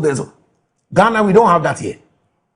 So if we are not able to contain it, it can become a very, very big problem that we need to look at. But now I want to come to Cyril Ramaphosa. But do we know it as a matter of fact that they were not screened before coming to Ghana? Do you, as a journalist, have you heard that it is? No, they all ran into the airport and started jumping. Hey, Mahama, we and then started entering the country. Did you see them screening them? But that would have been more humiliating to our compatriots. Oh, so because of humiliation, we should not secure them? No, wait a minute. No, wait, let me make this point. Let me make this point, brother. I'm just saying, when we brought the people down from COVID, did we not secure them first? No, but we secured them. I'm coming. And even that, we have to secure them for 2 weeks because it could jump. Yes. With this, all I'm saying is just advice. But let's secure them. No, there's nothing wrong with you coming to Ghana and we do you a blood test. We were doing that during COVID. Where there's a necessity, then there's an invention. But you are forgetting that our institutional structures in healthcare, the communities where they are going back to, you are forgetting we have a Ghana AIDS Commission. You are forgetting that we have support systems that will take care of these issues that you are relating with. Because you cannot, what you are saying, you know what, let me proceed. How are you telling me that the Ghana AIDS Commission, after the person has gone to Kuklentumi, Ghana AIDS Commission will go to Kuklentumi and go and look for his blood test? No. So when they arrive, I'm saying we should do screening. This is just a suggestion. You can take it or leave it. We did it because we want to also prevent an outbreak. But you were not screening in the community. Were you screening HIV? No, we were screening for COVID because COVID. No. So Mike, COVID was the problem at that time. Now today, I'm saying that with South Africa, what we need to do is that we know, unless you don't know. Are you not aware that HIV has a serious outbreak in South Africa? But that, that's a question I'm asking. It's a yes or no. Are you aware or not? The prevalence rate in South Africa is high. But therefore, when we have people coming from that territory, I'm just saying as a caution. One thing about advice is that you can take it or leave it. But we are all sitting here as people who work in the area of conflict, peace, and security. And one of the things about security and conflict is that we have to make sure that we secure people from diseases. And this is one of the things that happened in the conflicts in Liberia and so on. You remember the deliberate spreading of some of these HIV by the soldiers where they didn't take those precautions. So I am saying that the government, once the people have landed, we must cordon them off. We welcome them into a nice tent. Then we take their blood sample. Then when we take the blood sample, we say, oh, you have HIV, we need to keep you here to monitor you or to give you these drugs. We want you to know. Because you know what? That is so scary. Some of the people may not even know that they have HIV. And I'm saying that now we are not just having the influx of the first 300. We are going to have an influx of 800 people. So but we need to be cautious. Let's be very careful.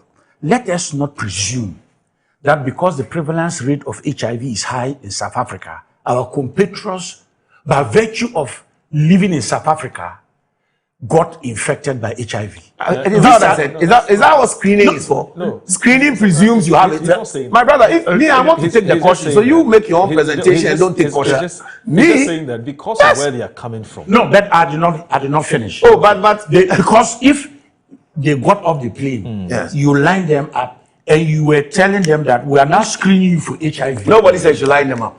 When they come, we all know how these things are done. You welcome them in a tent. You say, oh, you're welcome to Ghana, blah, blah, blah. We're just going to do a few blood tests to make sure that everybody is healthy and well. Simple and quiet. Without telling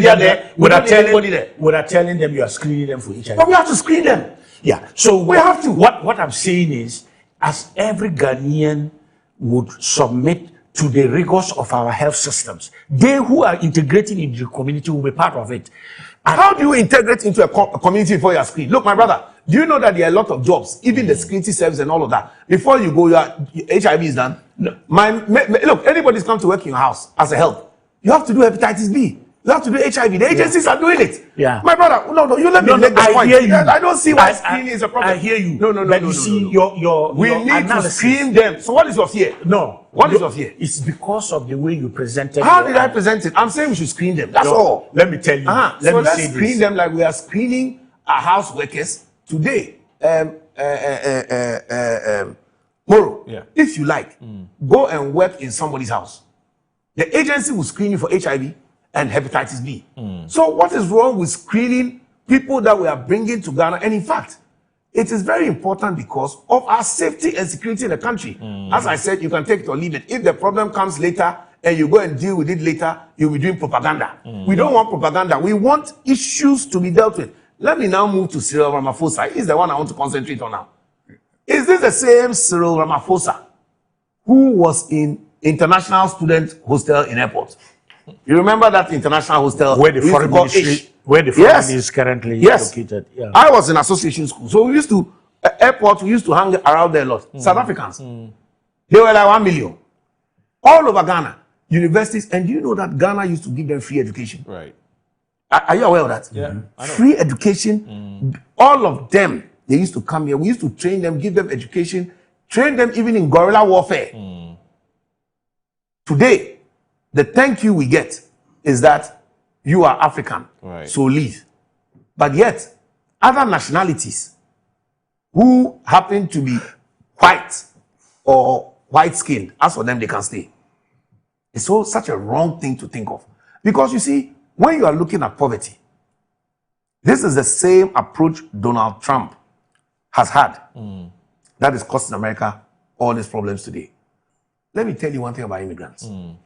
Immigrants are people who usually do jobs that the nationals are not prepared to do. And you heard Malema saying the same thing. The jobs that you are not prepared to do, immigrants are prepared to do. Same in America. Yeah. So when it comes to picking potatoes, strawberries, roses, and so on, which have thorns and prick people, immigrants are prepared to be cleaners. They are prepared to wash, dormitories and toilets and so on. The locals are usually not people who want to do that. So I want to even caution Cyril Ramaphosa, the president of South Africa, that you are somebody who understands Pan-Africanism. You are somebody who is a son of Pan-Africanism. You are somebody who is a father of the Africa Continental Free Trade Area. This is an area that, are you aware that the CEO of Africa Continental Free Trade Area is South Africa? Oh, yeah. Yes. Wamkele Meni. Honorable Wamkele, what have you come to tell us today? Because if South Africa is not prepared to work with Africa, and we are now looking at e-visa matters, AU Day just happened on 25th of May, where we are looking at the unity of Africa.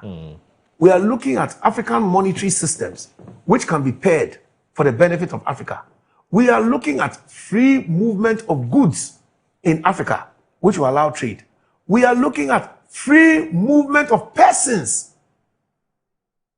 And this is the response that Cyril Ramaphosa, the president of Africa, South Africa, can give us. Then where are we going with all of this? We might as well suspend them from the AU. We might as well suspend them from the Africa Continental Free Trade Area and let them live like an island and see where they will go. Because South Africa must remember, when you look at apartheid, this is what it was about. Exclusion of people and torturing of others because of their skin color. And what are they doing? Basically, if you can't speak an African language, you are being tortured. You know, when all these started in the area of Buthelezi, if you remember very well, one of the Inkatha movement, one of the main things that they were doing was talking against foreigners. But in that case, who were they talking against? Not black foreigners. They were talking about the fact that when South Africa gets independence, they are not ready to even work with the white people. You remember? They want them out. Yeah. Then Mandela came up with the fact that we must do reconciliation. Yeah. One. And two, reintegration for South Africa to prosper. So how can a nation that at the moment you are trying to reintegrate yourself with your own neighbors from Europe come and have a policy that the other Africans who themselves are taking what we call breadcrumbs in your country, they are the problem. It cannot be something that we can look at. Look,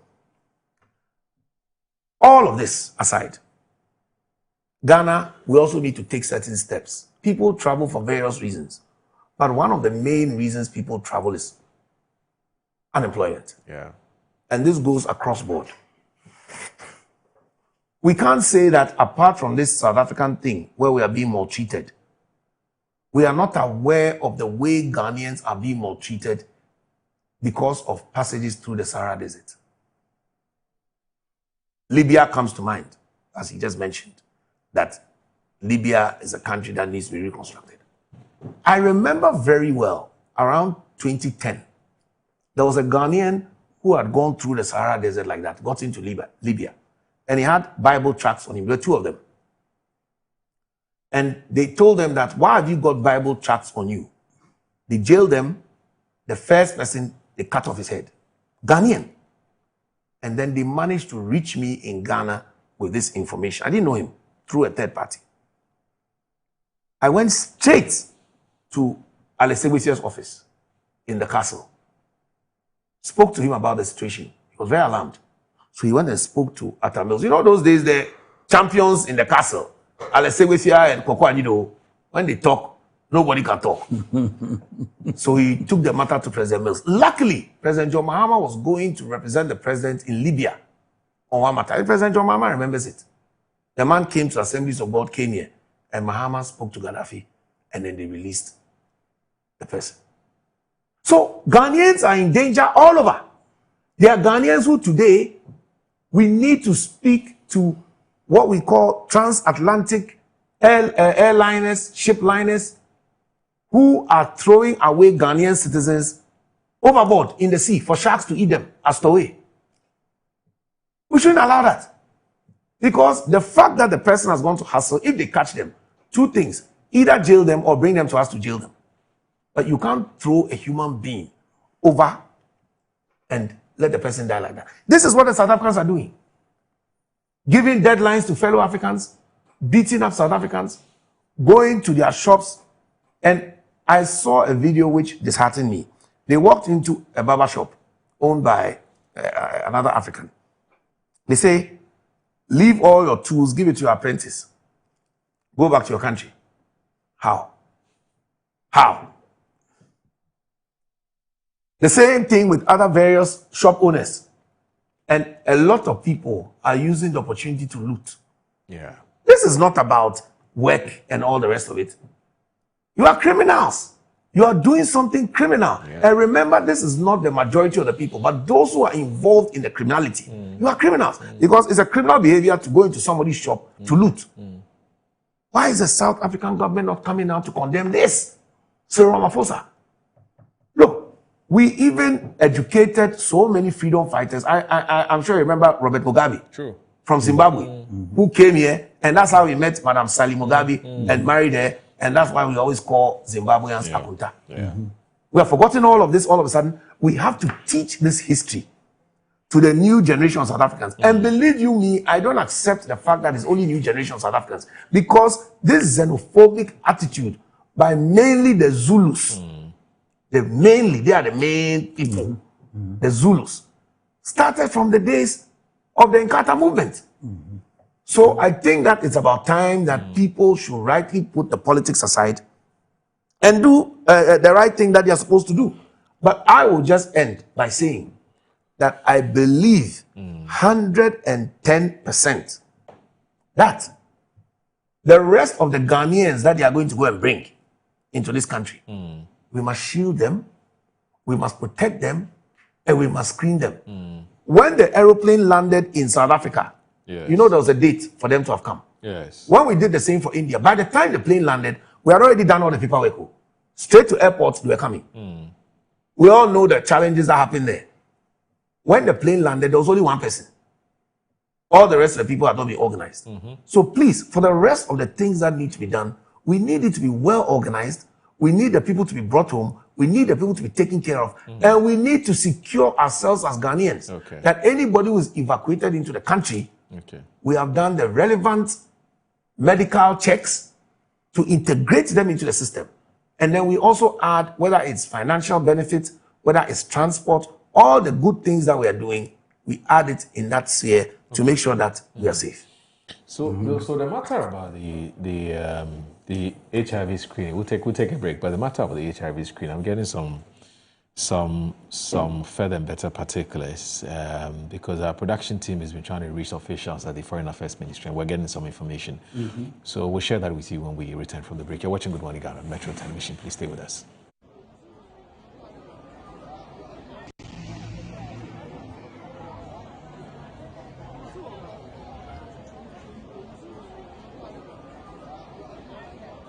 Almost 100 million people in South Africa. Okay, so what is the GDP of South Africa? It's more than billions of rands.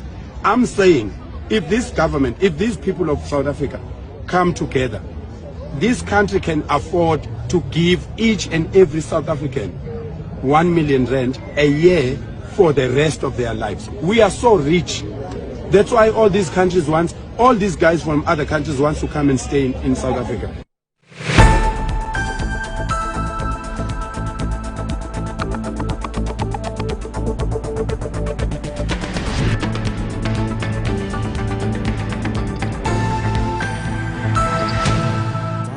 Ideal property shouldn't be a daunting task. At MNC Properties, we believe everyone deserves a place to call home. That's why we specialize in providing affordable housing options under our flagship project, Fresh Property Joy, specifically designed for low and medium income earners. Our range of customizable homes includes 2 and 3 bedroom standard and executive options, all meticulously crafted using innovative interlocking brick technology. We understand the importance of simplicity and convenience in the acquisition process. That's why we have designed our procedures to be straightforward and hassle-free, offering flexible payment options tailored to your individual needs. In addition to our affordable homes, we proudly offer litigation-free lands for sale in vibrant and upscale communities that present the perfect opportunity to build your dream home.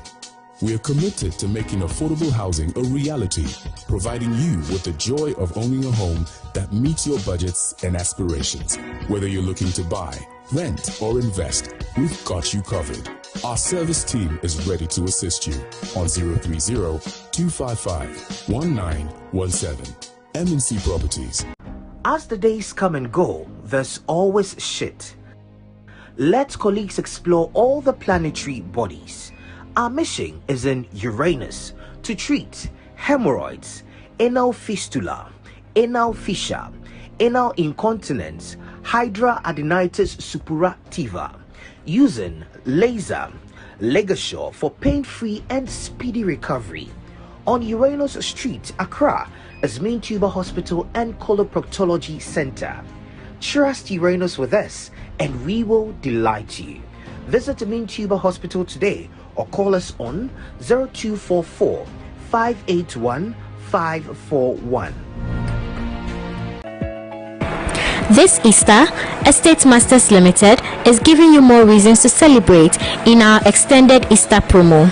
Secure your dreamland at Nest Cottage, Chapoli with a massive 15% discount.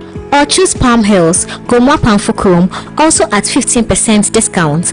And for lovers of the coast, Coastal Park, Ningo Prampram awaits you at 10% discount. Plus, enjoy free site visits and free documentation because we make land ownership simple.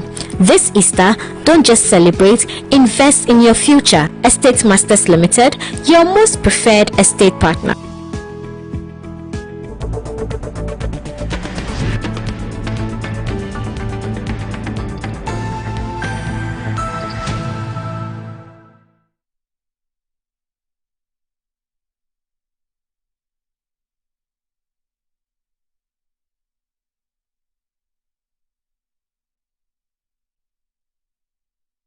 All right, you're watching Good Morning Ghana Metro Television.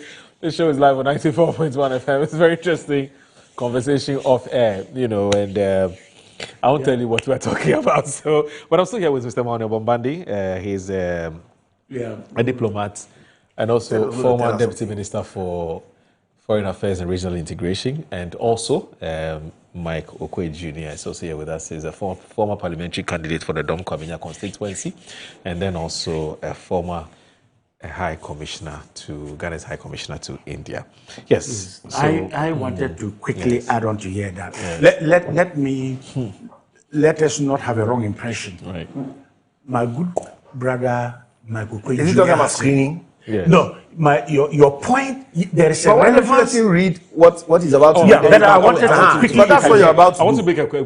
So read and then let him talk. Very quick. Just quickly, and then I'll read the points. You have a very relevant point. The question is how we do it, knowing very well that we are helping people already in distress. And that's the point I was making. Because you don't want to make it as if to say that, look, already with what you have gone through, this now becomes a conditionality. And I cannot also help but make a remark that when people are happy, and I'm sure in your own experience during your time in government, when you help people and they're excited, some of the jargons that you were relating would come up. But you would agree with me that nobody organized any NDC colors or nobody went to create an impression that this is a political show. But people appreciate. So even when you were evacuating people from India, people were happy with the help that you gave them. And they would appreciate you for that by shouting and cheering you on. But it does not mean you were politically organizing them. Really? I think it's very important to make I that just wanted to also make that point that we didn't see Ayoko Botche doing what Okujeto is doing. But at the end of the day, it doesn't matter. I want to understand. You say what was the contribution? Yeah. So we have been. So they were screened of HIV/AIDS.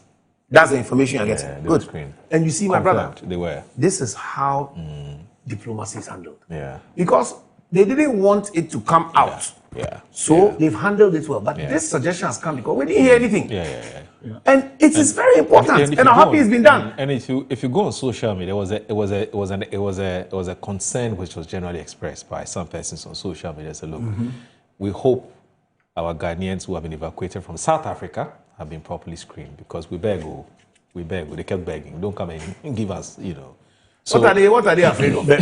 More young boys in town. What are you afraid of? But there was comprehensive. There's a lot of action in town too. There is comprehensive data on each of them. Yes. So not only are they going back to their communities, but there's going to be a follow-up with the type of support systems that government is arranging to make available. And one of them would be health needs. Okay. But actually, Bombandi, that is why we are not going to look at somebody's in distress, we have to screen them. Simple. So look, I want that when we come on some of these TV programs, at the end of the day, because of our various experiences, we should come and share suggestions, ideas, recommendations. And where the government is already doing it, then we can ask further questions. Like a typical example, how is it being done? What is the follow-up? And so on and so. But once we don't know those things, we are going to ask. And I think that is the best decision. But we can't just let the whole bunch in without screening. My brother, it's going to be an explosion. In fact, under normal circumstances, this is information that should have been put out. That these persons have been evacuated, this number of people have been screened, and this is what we found out. We don't need to give out names. That X number of people have been screened and they have HIV/AIDS, but the government is treating them. You don't need to mention names. And those who have been let out don't have HIV/AIDS. So they are safe to talk to. Yes. We should those know. Those who are let out. Those who are let out are safe to talk. so I'm just making that joke. Okay. But the seriousness of the matter is that there must be some sort of, and in this case, maybe it's being done discreetly. Yeah, but why? So, because the most important thing is effect. So anybody who is discovered to have HIV, they'll keep you and find a way to handle your situation. But it must be done. Yes. Yeah. Anyway. But there is a psychological, if you call it, dimension of this psychosocial. Yes. And that psychosocial dimension is to deal with this in such a way that they do not become our prime focus. That look at you coming back from South Africa with HIV. That's the point I'm making. No, I'm not saying they shouldn't be screened, but how you do it must be correspondingly sensitive to what they have gone through and how they are being resettled. All right. So Samuel Brown Boabin says President Matamela Cyril Ramaphosa's silence on these xenophobic attacks and the looting of foreign-owned businesses by Jacinta Ngobeze, Zuma's march and march movement is loud, disappointing and deeply troubling. The Akufo-Addo government evacuated countless Ghanaians in distress from across the world. Even leading NPP figures such as Honorable Kennedy Japon personally financed the evacuation of citizens from the Gulf region. You may disagree with Adeyime Bato Henry Kissinger's politics or populist style, but on this xenophobic issue, he has distinguished himself admirably. This is the kind of leadership Ghanaians expect from their leaders, and even more, son of a man. Very interesting way of describing Samuel Okudzeto Ablakwa. So, Bravo. Now, this one here says that while at it, let's not remember that tomorrow is the day of GPR to assess an effective day. Okay, so he's looked at So, good morning, my brother. What Michael Quay Jr. is saying is neither here nor there. They, the MP, just want to make the impossible possible. Have we been able to screen all Ghanaians in Ghana for HIV? Those who already know have the virus and already on drugs would seek medical intervention once they are in Ghana. If this is the way they will keep arguing, they will stay in opposition for a long time, I tell you. So I hope you've told him that his government is doing the screening. There are also those who don't even know that they have the disease. Neither here nor there. Yes, there are those who don't even know that they have it. You know. Musa from Abattoir, Musa Abattoir and Aswasi says, more, with due respect to lawyer Michael Quay Jr., I disagree with his claim that the NP lost because of supporters failed to vote.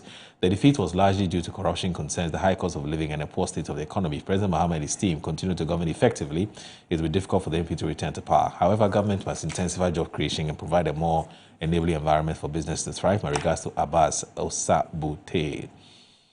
And let me end with this, and then we can move on to our next topic.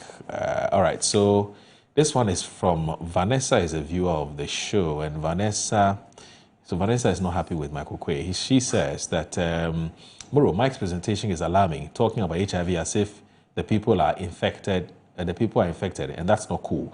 He's making it look like once the people enter the country, they'll start spreading HIV/AIDS.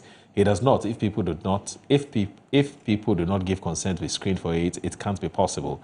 AIDS is not a flu. That can be caught by sneezing. Okay. All right. So I want let me just respond to the two people who talked about the screening. All right. I know that this is a very sensitive matter. I didn't come here to pander to anybody. Yes. Because ordinarily, I wouldn't have raised this issue. Yes. But it's a matter of national security. And the government is doing it. Yes. As we have been told right now by a representative of the Ministry of Foreign Affairs. So please, stop using your emotional matters on this to talk about the fact that somebody is this. No. We are looking at issues and how they should be done. And I have personally done evacuations before. And when they are doing the evacuations, there are ways to screen if there is a worry of any kind of ailment. So that is just the way we have to do it, because our first priority is also to protect the communities that they are going to be integrated into.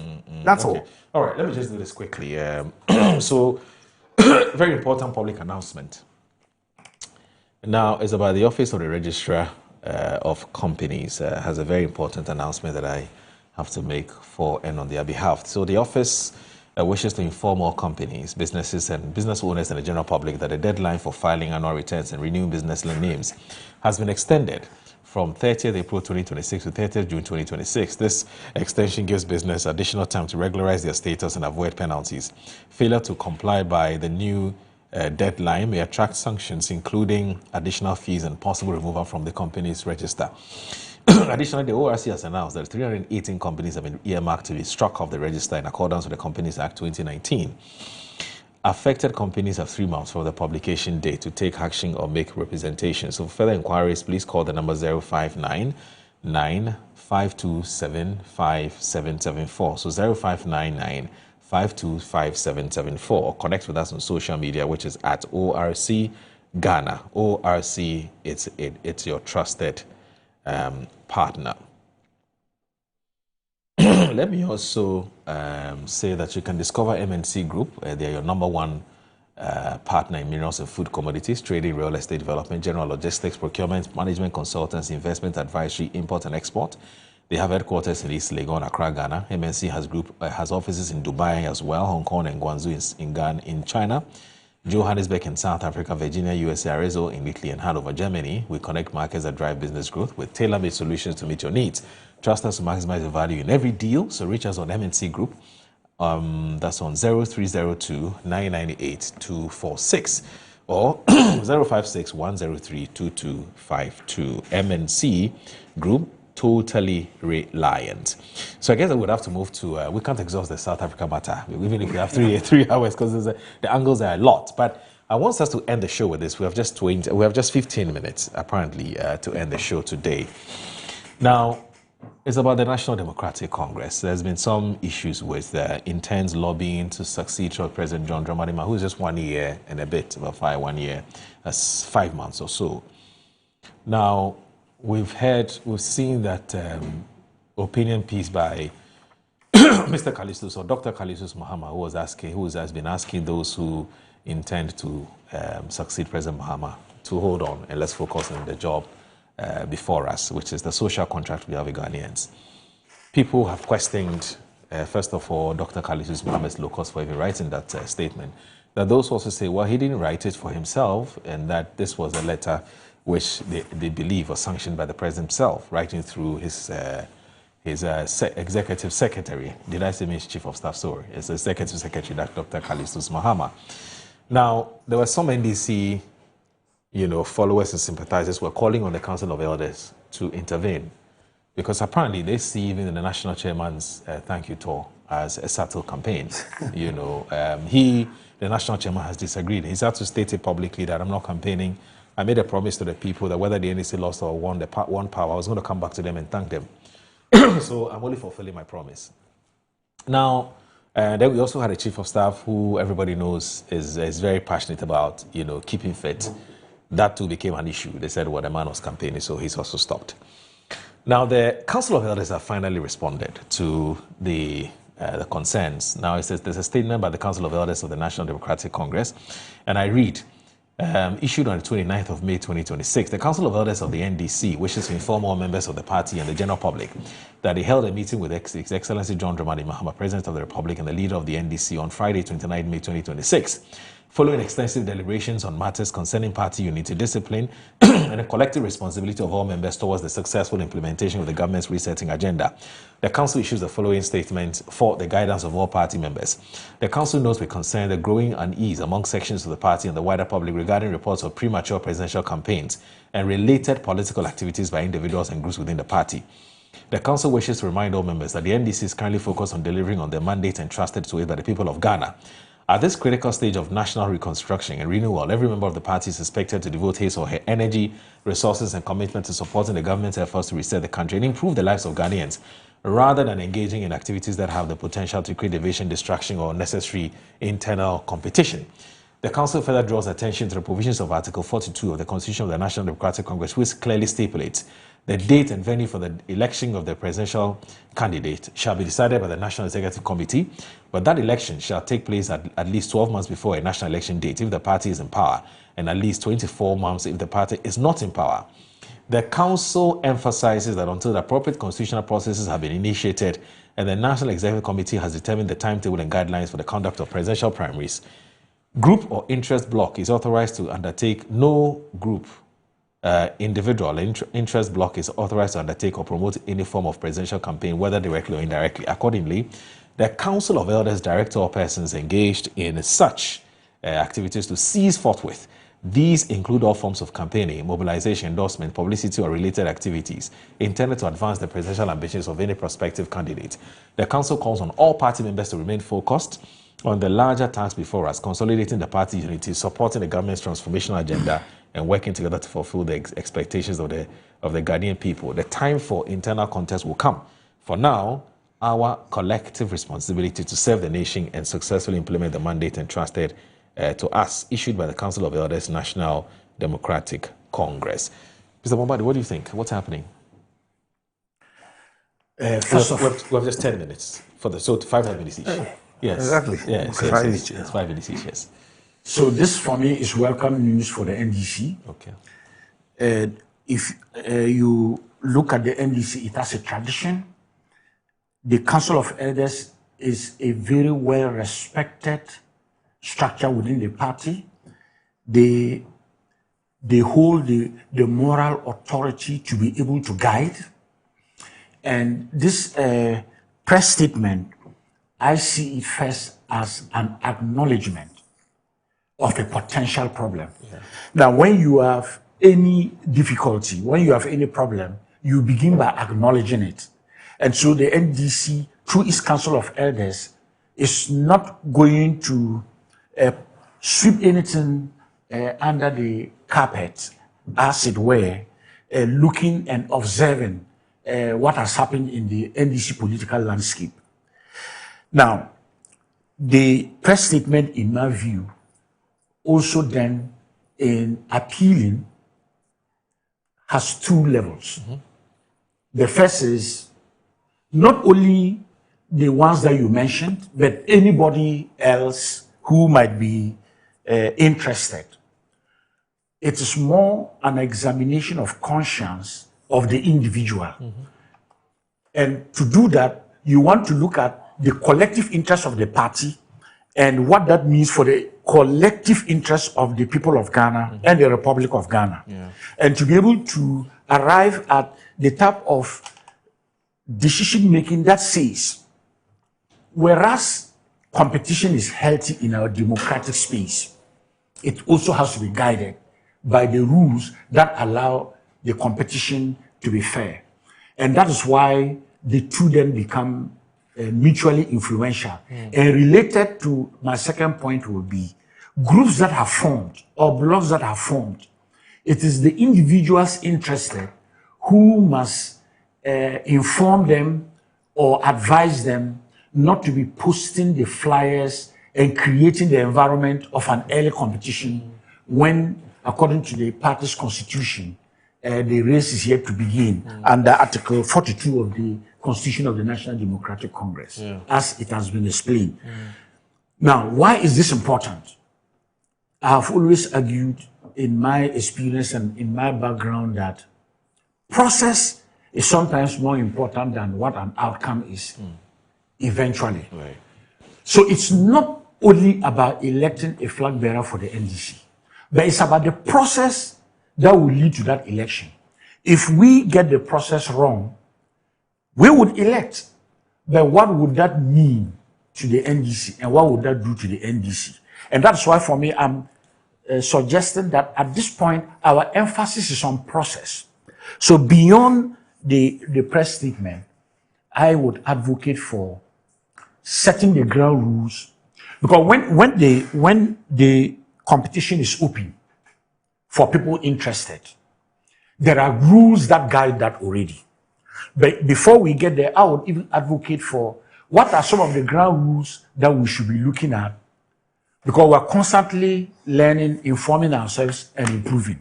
The NDC has a very good track record of internal consultation, speaking quietly within the house, so to speak, speaking at home, and trying to determine how to come out of this in ways that lend itself creditably to the party, not just because of the party itself, but because of its social democratic credential of being there with the ultimate objective of providing leadership for our republic.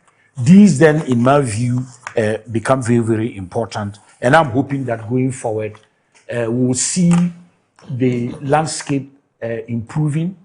Now, I'm saying all this, and I conclude here that in my previous life in civil society, in 2008, when we were preparing for elections, there was a governance program supported by the UN system in Ghana.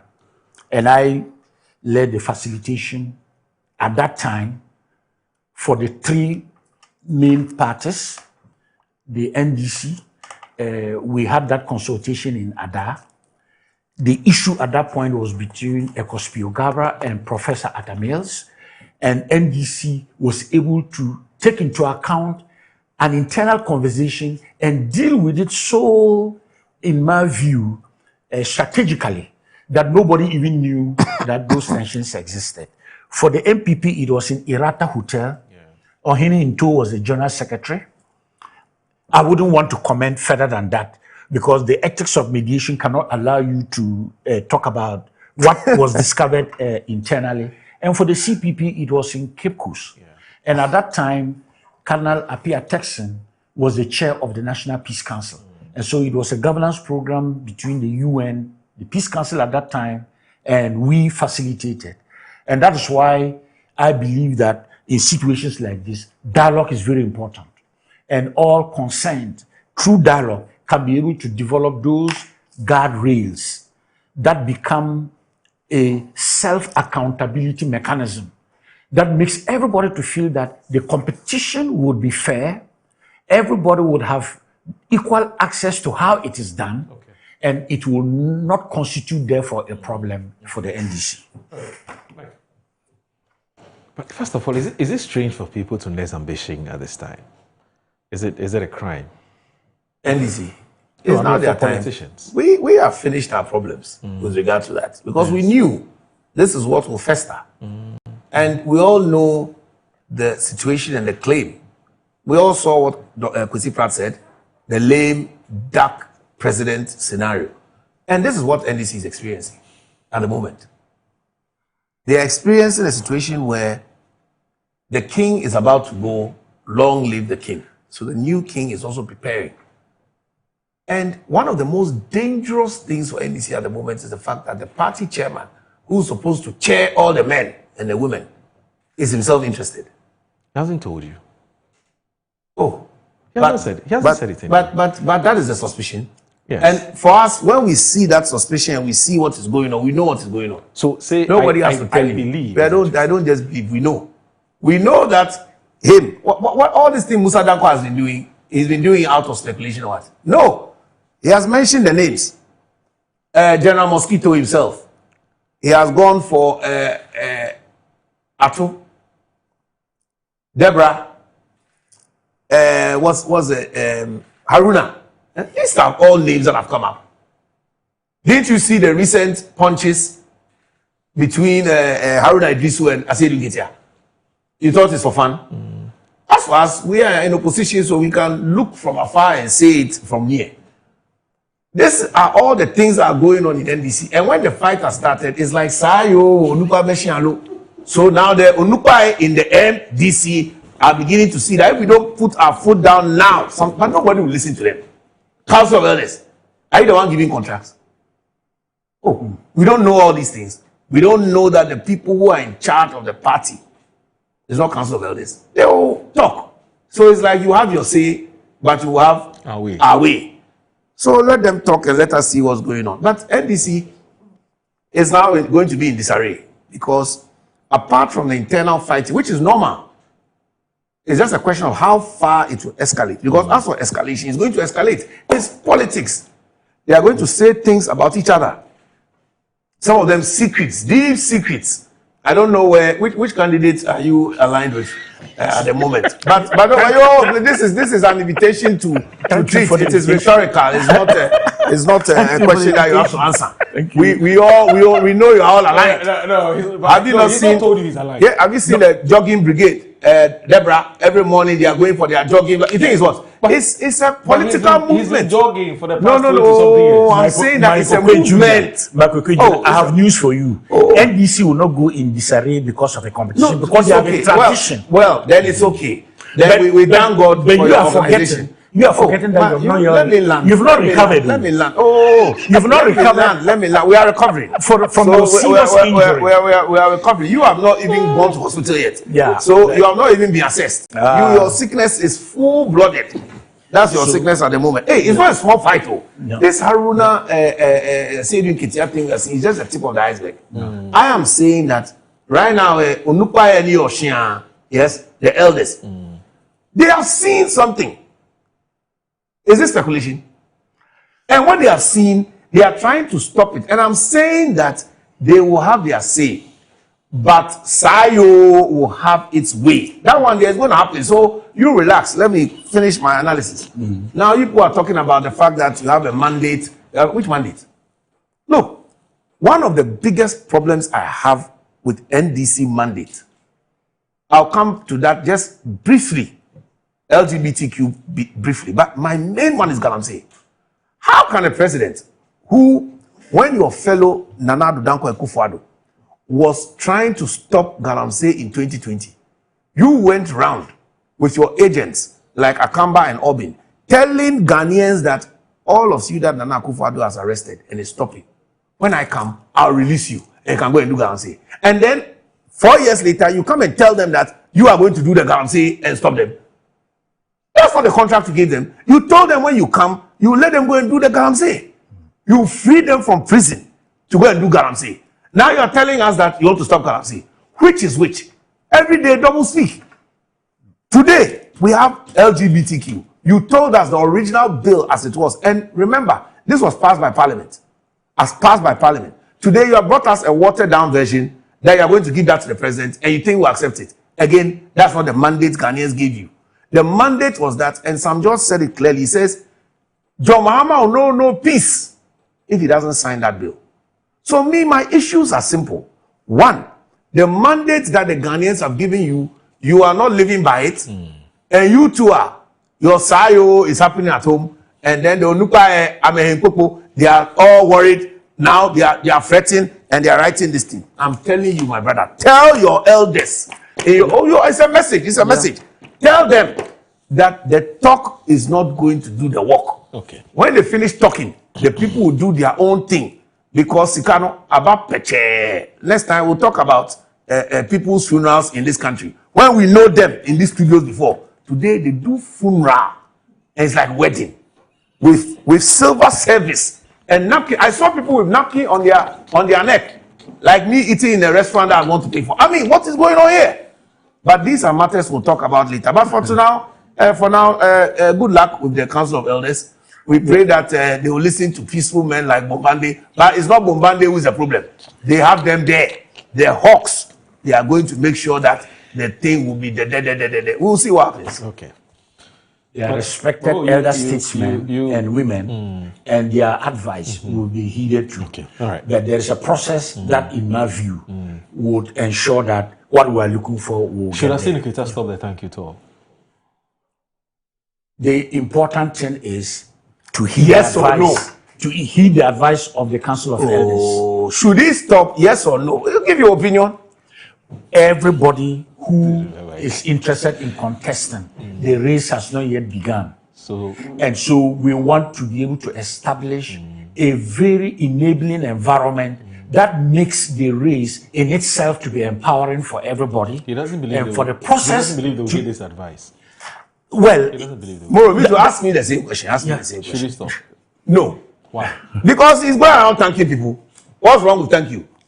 He should continue thanking. And as he's thanking, then he's jabbing. So it's a thank jab tour. That's what's going on. So continue. You will see the jab he gave Aruna. He said, you people, I'm the coach. I sack all of you from the team and I brought new people. He's showing that Onuno a winner, not even Mahama. Okay. Now we'll see the problems that will be resolved. All right. So Chief Shiraba Zulaiha, good morning, Moro. Chief Shiraba Zulaiha will be embarking on an ambitious 192-hour Guinness World Record cookathon attempt, showcasing the richness and diversity of Ghanaian cuisine while inspiring a new generation of culinary talent. This event will take place from today, exactly 2 p.m. to 8th June 2020 at the Madina Zongo AstroTurf in Accra. Okay. McLean says that the NDC strategically deceived and lied to the good people of Ghana to win the 2024 general elections. It is becoming increasingly clear to many Ghanaians who are now recognizing the reality for themselves. The decision has become so apparent that it's difficult to ignore, as many people have witnessed developments that they believe contradict the promises made during the 2024 campaign. Nothing, in my view, will be enough to guarantee the NDC's survival in the 2028 general elections. That's coming from MD Sefiwi also. Good morning, my brother. Inshallah, the great NDC will not go into disarray, and no amount of propaganda by Michael Quay Jr. and his nagging People's Party will bring down the great NDC. God bless our homeland Ghana. Long live the President John Dramani Mahama and the great NDC. And it says that, inshallah, come December 2028, victory will be for the great NDC. Good morning to Dr. Ibrahim Muhammad, the CEO of Engineers and Planners. This one here from Alhaji Hamza from Pig Farm, and that's my last but one. My last but one. How do you call it? Message.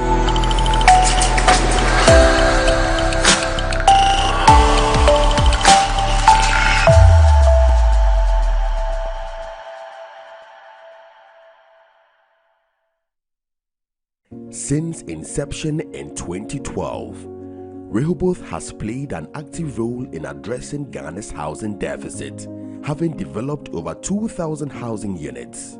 Over the last 6 years, we have grown into one of Ghana's leading providers of social and affordable housing, with strong focus on creating quality homes that remain affordable to families at home in Ghana